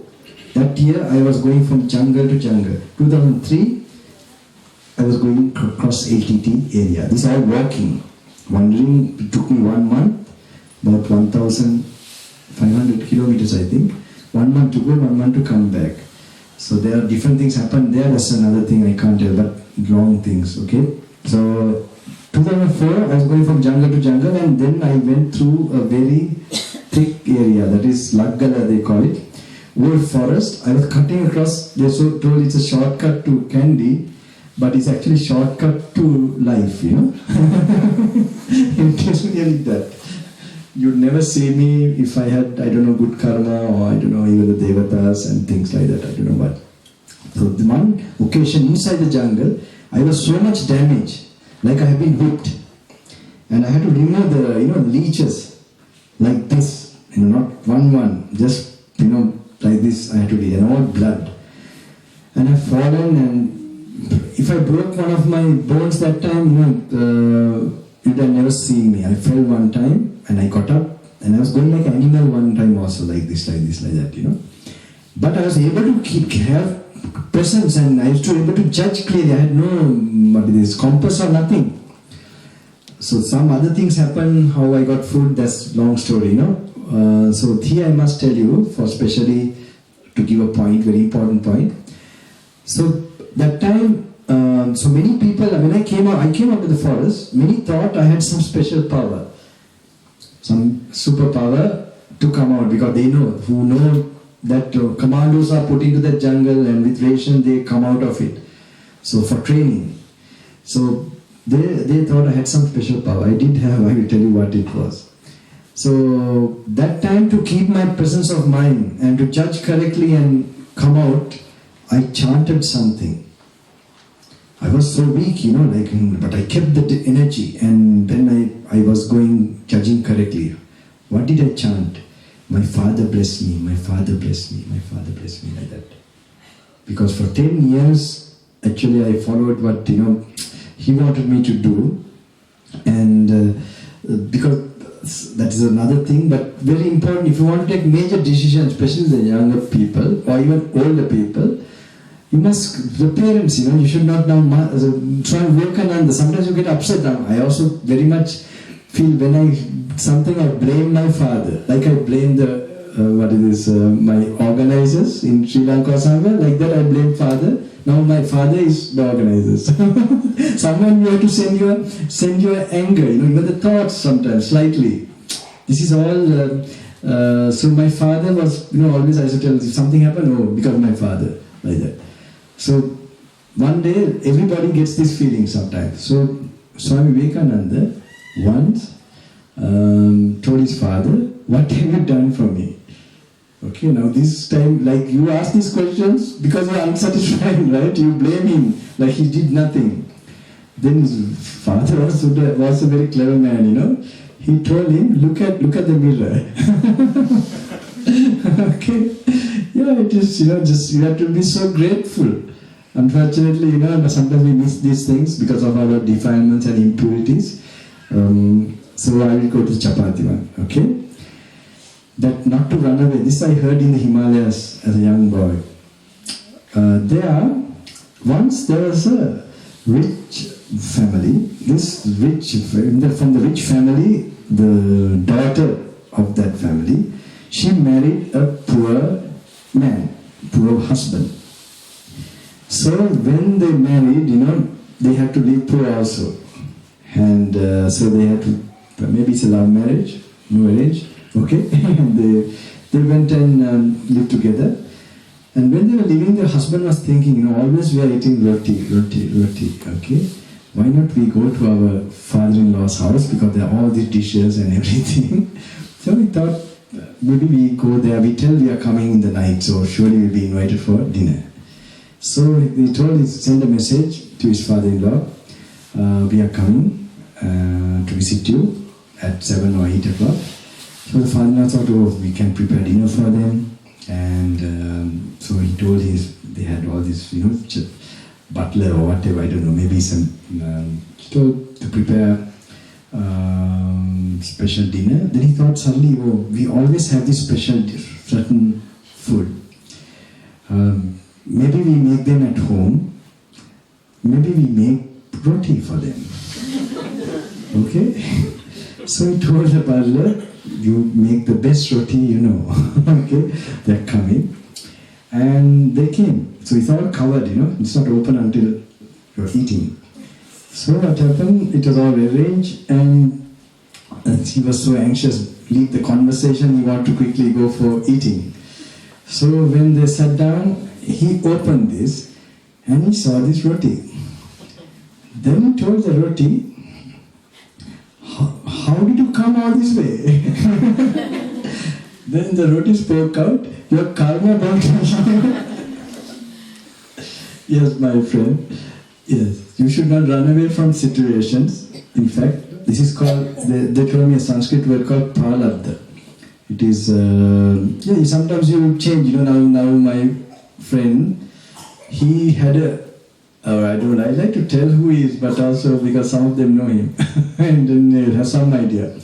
So he told me, Bante, this present wife I'm having, she gets angry so much. He's a nice man, he must be keeping quiet. So he gets so hot-tempered. But even the girlfriend I had before was same. Yes, you will find, you can't change. You can't, it's you are making, you have made that situation. So you should unwind it. So you should not run away from situations. You must only change a bit if 5 precepts are being broken. So otherwise, even in offices, in other places, don't run away. The bosses, you have created the bosses. So now we go to this meditation. Alright, how to relax, alright? Now enough stories and all these things. You can keep your leg relaxed. What's the best way really? Huh? Like that? Okay. Alright. And don't pay attention to the surrounding. Because I saw you a little cool, that's why I called you without much tension. It's nothing, it's a very simple thing. Just to give you an idea. Just learn to relax your body, okay? Take a deep breath and all the tension, let go. Now, you're not your, I'm telling to my friend. You just watch. Now, problem is, don't worry about that they are watching you, okay? That's just a perception. Just don't care about it, whatever they are. So, take a deep breath and out breath, or just relax your muscles and tensions. Like you're falling asleep, when you fall asleep, you have to forget about the surrounding, right? Get that thought. And I'll be doing something, don't pay attention to that. Just focus on your mind and just relaxing, letting go. And relaxing your body and the muscles and all the kind of worries and tensions. Like that feeling, right? Like you would like to sleep in this posture, to forget about the surrounding. Just get that thought into your mind. And think I'm like a doctor examining you or something, okay? So I'll just do it quickly.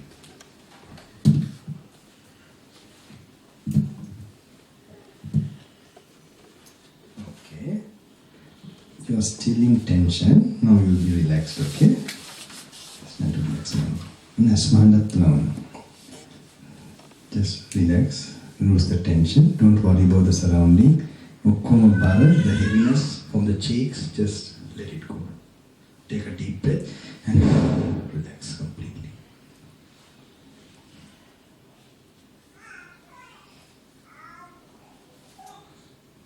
Okay.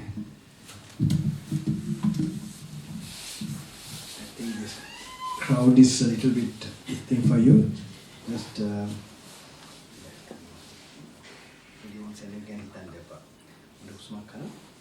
a deep breath and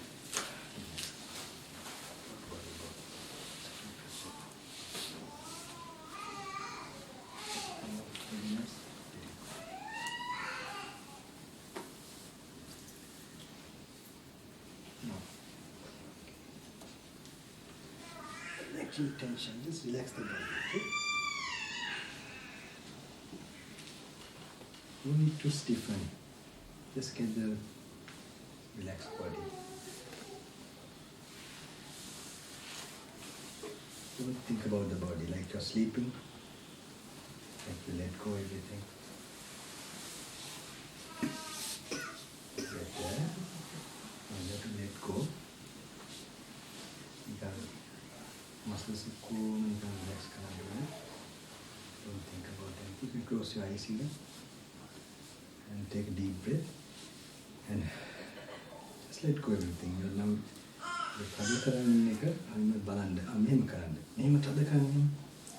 just tighten like this, fully like this, and then relax like that. You're not tighten like this,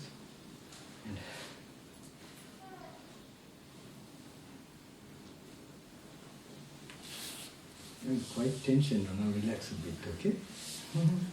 Don't worry. All this crowd is just a perception. Just relax. Relax. No. Yeah. Don't have කල් ගහිලා වගේ තියෙන එක බලන්න. එහෙම කල් ගහිච්ච එක මෙහෙම අතාරින්න. Okay.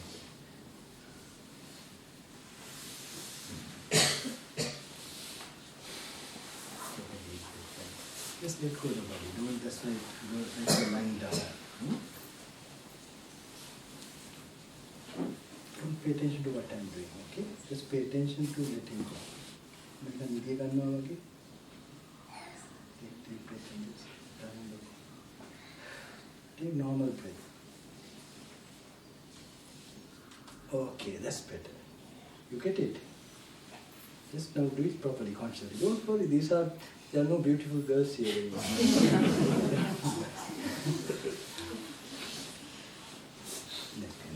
You got an idea.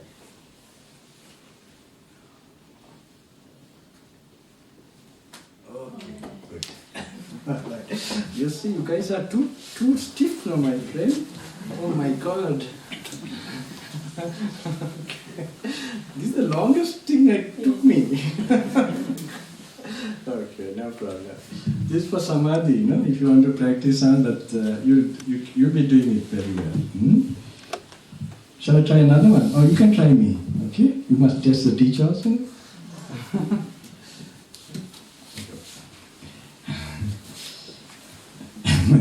Suddenly you are not used to maybe all these people. For me, I'm no care about me.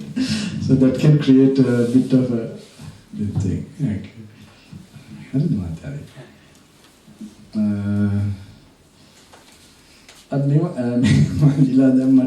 Manila Monar Kandan and to get stiff like this. But now good, I'm so happy. You can lift my hand also to get an idea more, right? Now it came out slowly, but it took little time.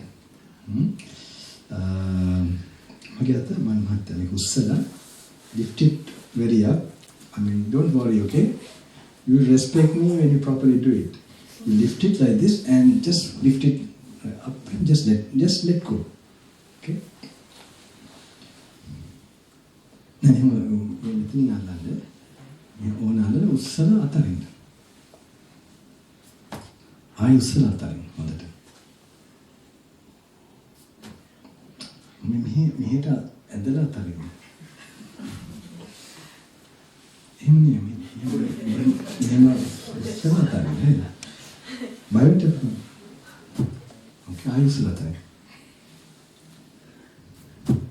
Okay. Mara tension nahi kena, main khatte the.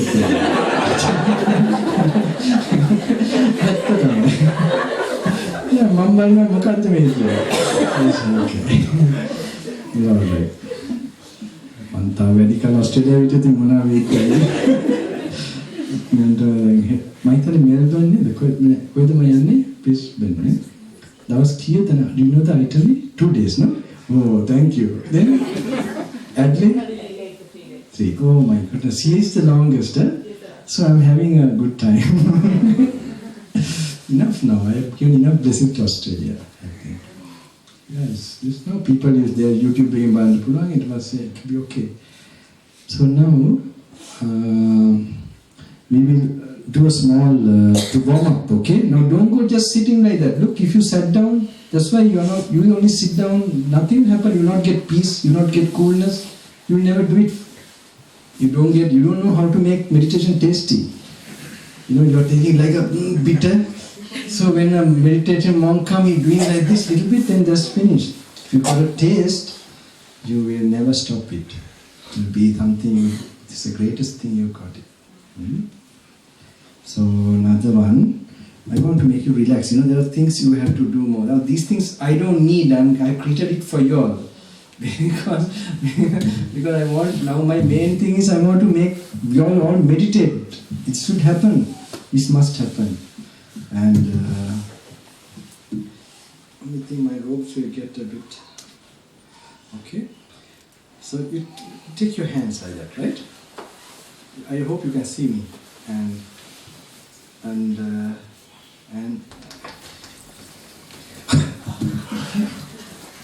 don't, you shake like nothing,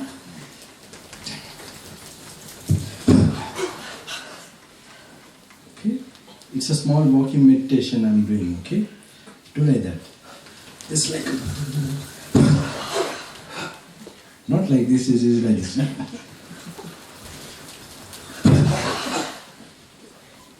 You feel sleepy now. Right? Yeah, all the blood circulation start to work, and it's like a yoga, quick yoga. So these things, problem is now I have to dress my robes again.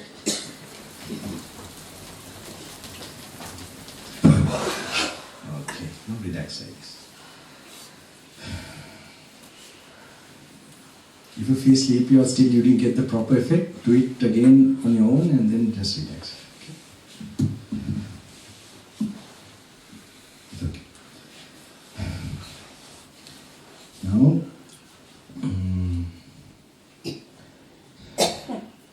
Now just look at yourself, how you're seated, or whatever posture you are there, like from outside. Just picture, now I can picture myself wearing the robes and moving my mouth, talking to the mic. Just picture your bodily posture. And then pay attention to the sound you're getting immediately. In other words, hear properly.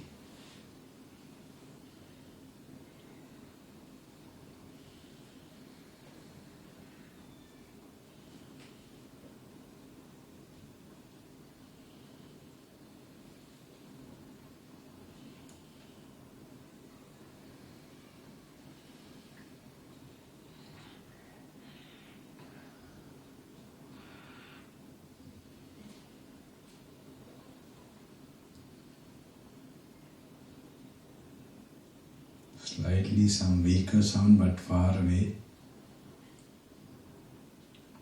No particular sounds actually, particularly now. But try to really pay attention to what you're hearing now.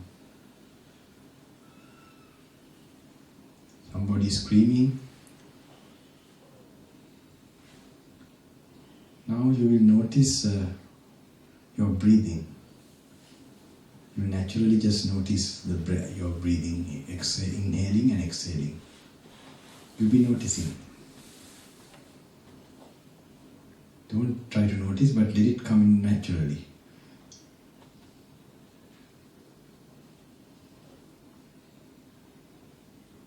That means you come more to the present moment of the body, the function. Relax feel the coolness in the mind. And now, whenever you are going to read the suttas, the Dhamma, it is nice to sit in a comfortable posture. I like to do this in a grounds or a big area where people sit separate, little distance. But okay, we can do it now here. And like looking from outside, when you read the suttas, you must learn to apply it. Now in the jungle, when I had this pain and everything, I did this particular contemplation and suddenly I was removed from the pain.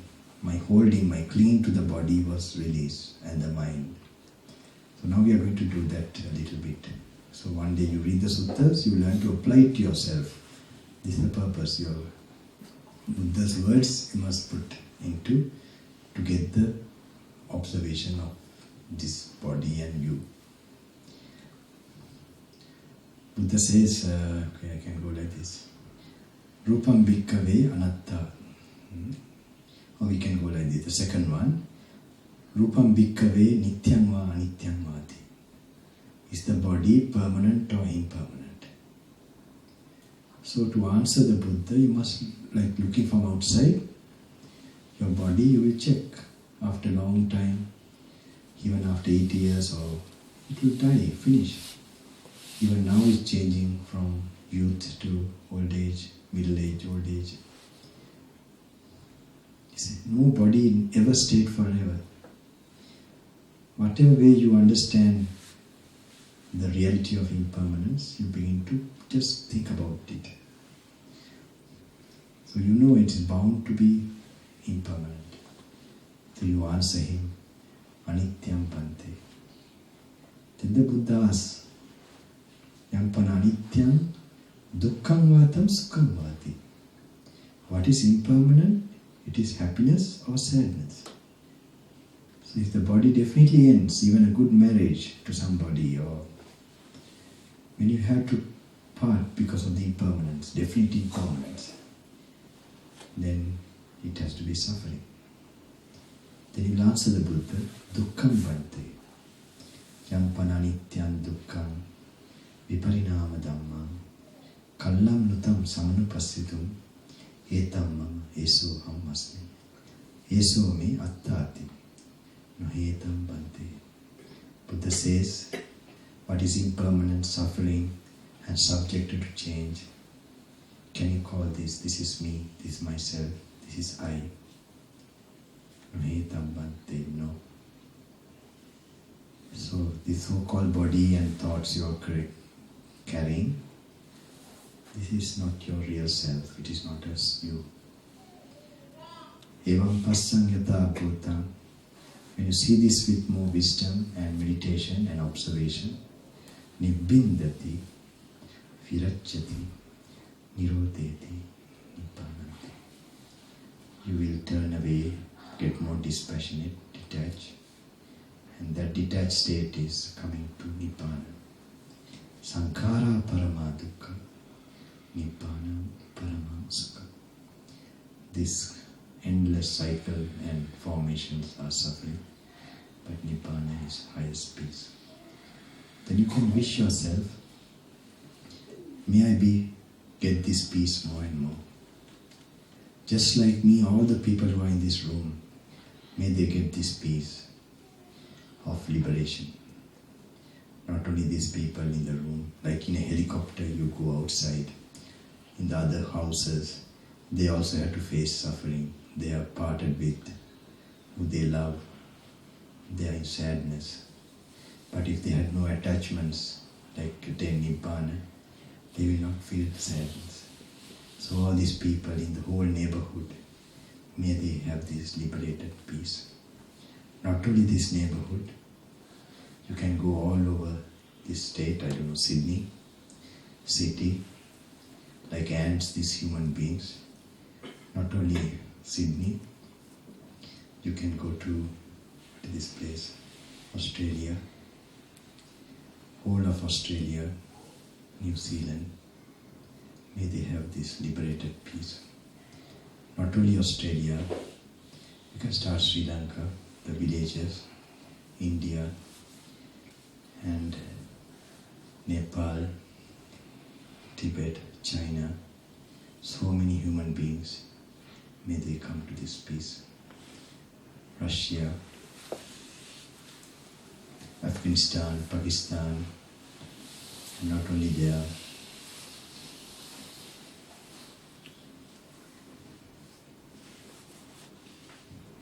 Iran, Iraq. Just get this picture in your mind. Iran, like you're looking from outside.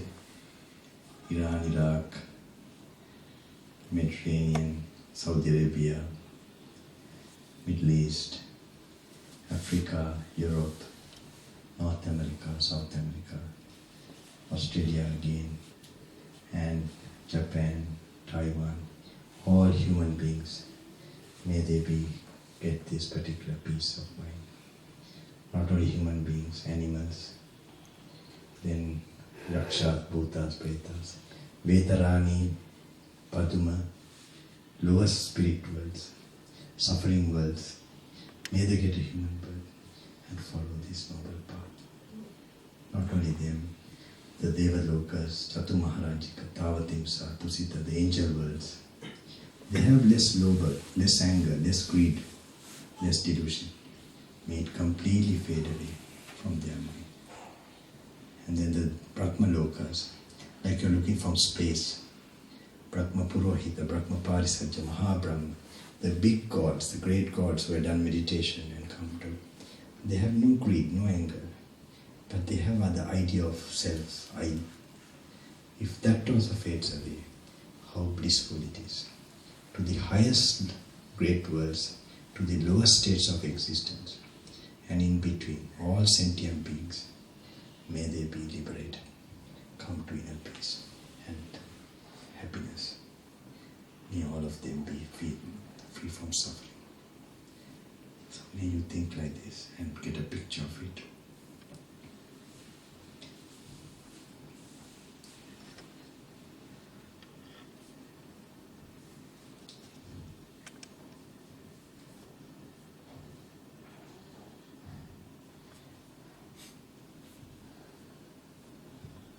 While you are thinking like this,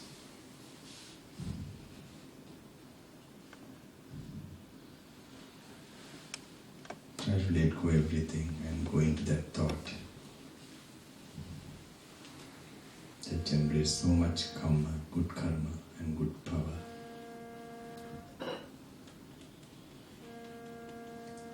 The last I'm going to give my blessings, but I said some people want to talk to me, ask some questions.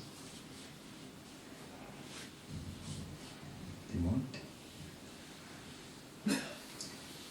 While you are doing this meditation, whoever wants to meet me, just come one by one.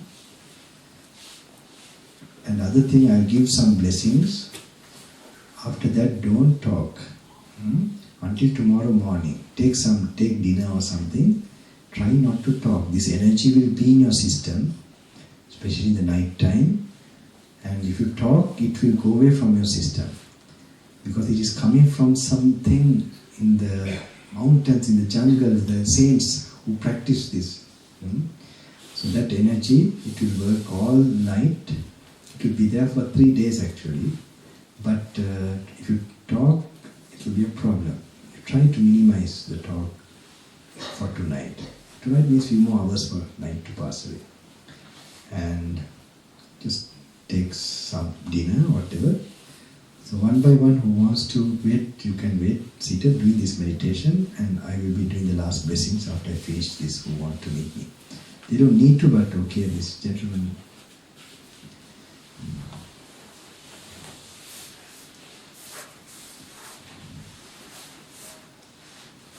Because after the blessings, I'll be leaving immediately. I have to run.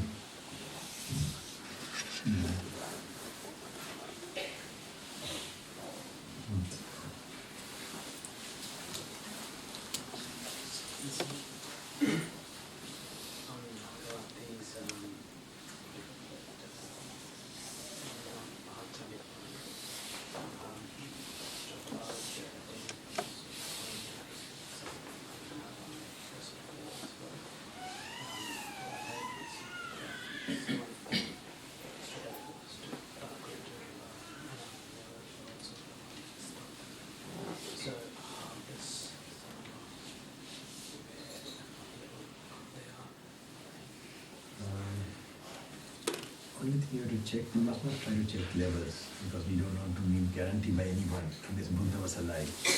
You must know at least the lakshana, the roga lakshana, the symptoms of our disease is decreasing, getting angry, getting green. So that we have better way now reacting and so on than before, but with the practice we are doing. But there's a guarantee that words of the Buddha, the original words, some clarity comes, you're in the right direction with those words. Because he's your master, you'll be seeing him, you get connected to him. But if you are understanding my words, you don't know how far it is. I'm explaining all this, so I just told in Pali, and it must get translation, you get an idea to look through that. So the more you are doing that, you are definitely on the path of attaining one of the fruits of that. So better not search for, when you're really lustful or anger, just when they're absent, you'll come somewhere, you're going somewhere in the right direction. But that's not your question, I know it's something else. You can't ask here, that's why. You can come to the temple. Night time there, you can, after this program, you can ask me, okay? But I know you can't come there, right? You have vehicle or what? Yes, I do. Okay, come back. What is anyone else? I think all of you can't ask questions here, I know. Yeah, they can come if they have a vehicle, they can come to what it is, okay? That's better. So I will do the blessing, wait quiet, okay? What is the Buddhist library, no? If you are doing, you can ask one by one. I am awake 12, 1, 2, no problem. Tomorrow I don't know what time I have to leave. 6 o'clock? Okay. Flight is at 8. Sorry? 8, no? Okay. So will I meet you all? How is it? We are actually coming to this hour. Okay. And that is night or evening, morning? Sean is spoke to you yesterday. Yeah. He said he's coming. Morning you'll be coming tonight, you will, okay. But always my blessing, my wishes are there for all of you, okay? I don't have to. I wish you all good luck, and I'm very grateful to all that. Other thing is that gentleman who dropped me from, what's this place? Yesterday, Cadbury chocolate only I remember, Canberra, it's please, I know I couldn't, please give my best, tell him that, I don't need to tell, but I'm sure if you remember, please. Carving them, okay. Sometimes I'm blessing and going, then I do not focus on anyone, that's the thing. Anyway, so we can,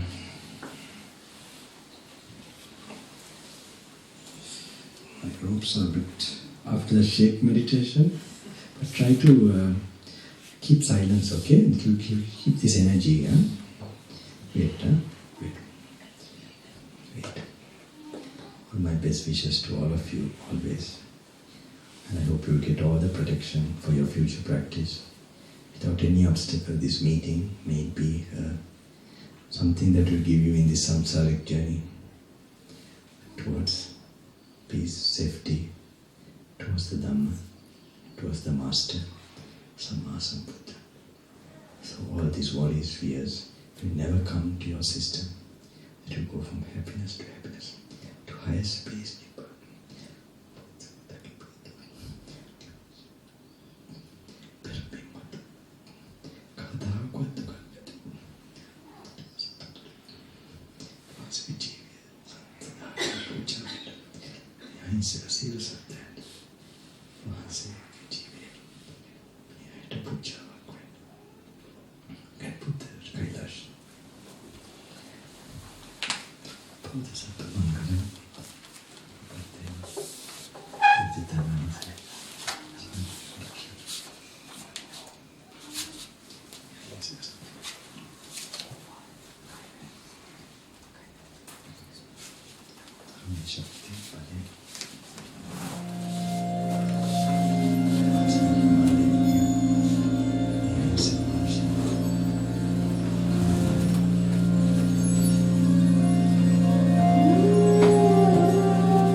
पुत्रो न पुत्री न भृत्यो न भर्ता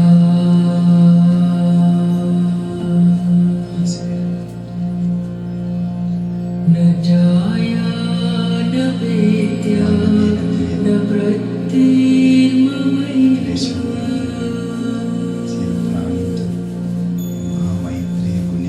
गतिस्त्वं गतिस्त्वं त्वमेका भवानि गतिस्त्वं गतिस्त्वं त्वमेका भवानि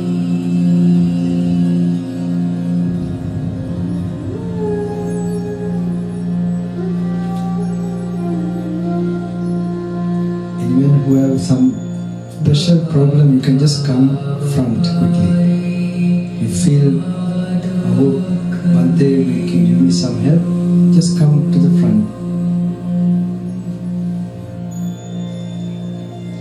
प्रपात प्रकामी प्रलोभी प्रमत्ता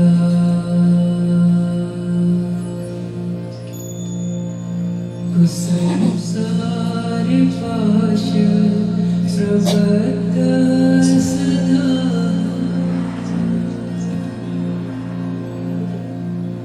गतिस्त्वं गतिस्त्वं त्वमेका भवानि गतिस्त्वं Just relax the body. No, wait. Relax the body. त्वमेका Bhavani Get up, huh? Relax the body, yeah? न जानामि दानं न च ध्यानयोगम् न जानामि तन्त्रं न च स्तोत्रमन्त्रम्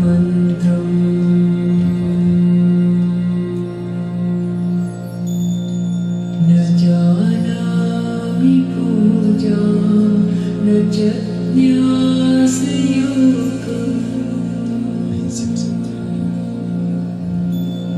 गतिस्त्वं गतिस्त्वं त्वमेका Even the next door has some problems to them. गतिस्त्वं Neighbors, गतिस्त्वं they are all family. त्वमेका Remember this. All human beings. Buddha is for all beings. His compassion for the three worlds actually. The great master. May his real mission achieve many beings as possible. Come out of suffering.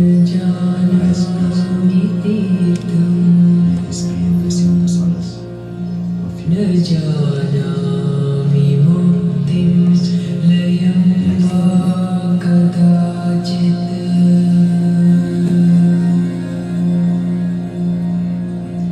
न जानामि भक्तिं व्रतं वापि माता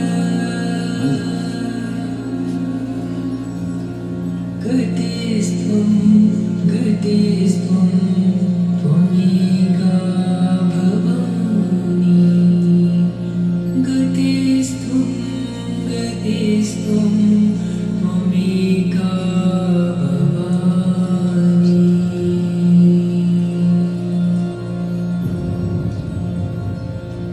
कुकर्मी कुसङ्गी कुबुद्धि कुदास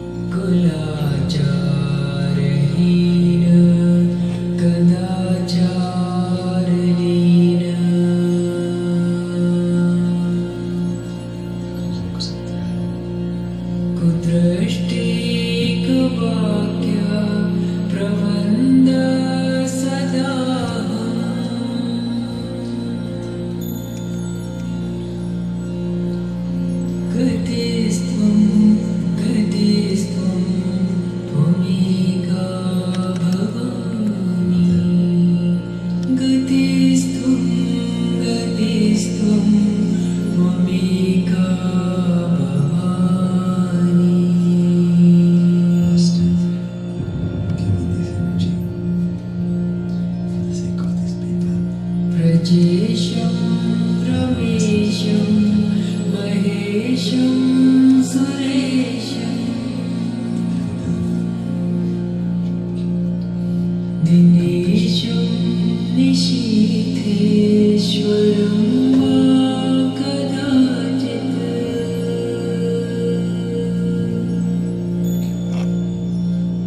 न जानामि चान्यत् सदाहं शरण्ये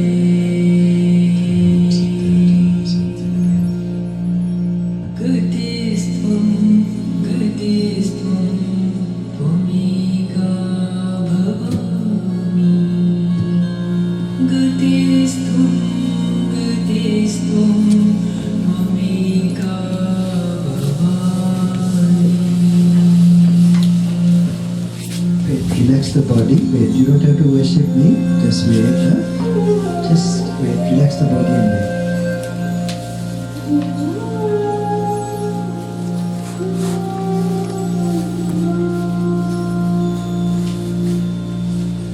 विवादे विषादे प्रमादे प्रवासे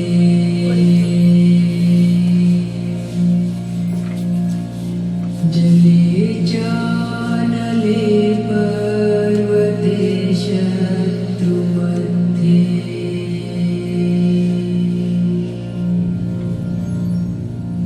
अरण्ये शरण्ये सदा मां प्रपाहि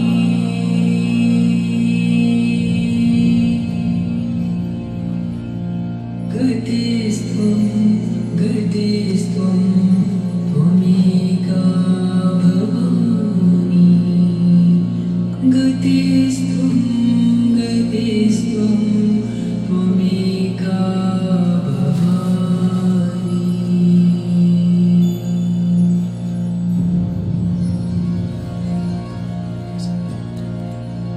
अनाथो दरिद्रो जरारोगयुक्तो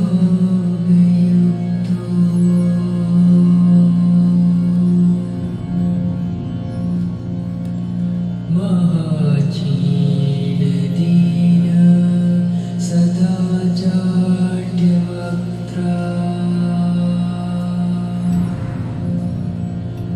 विपत्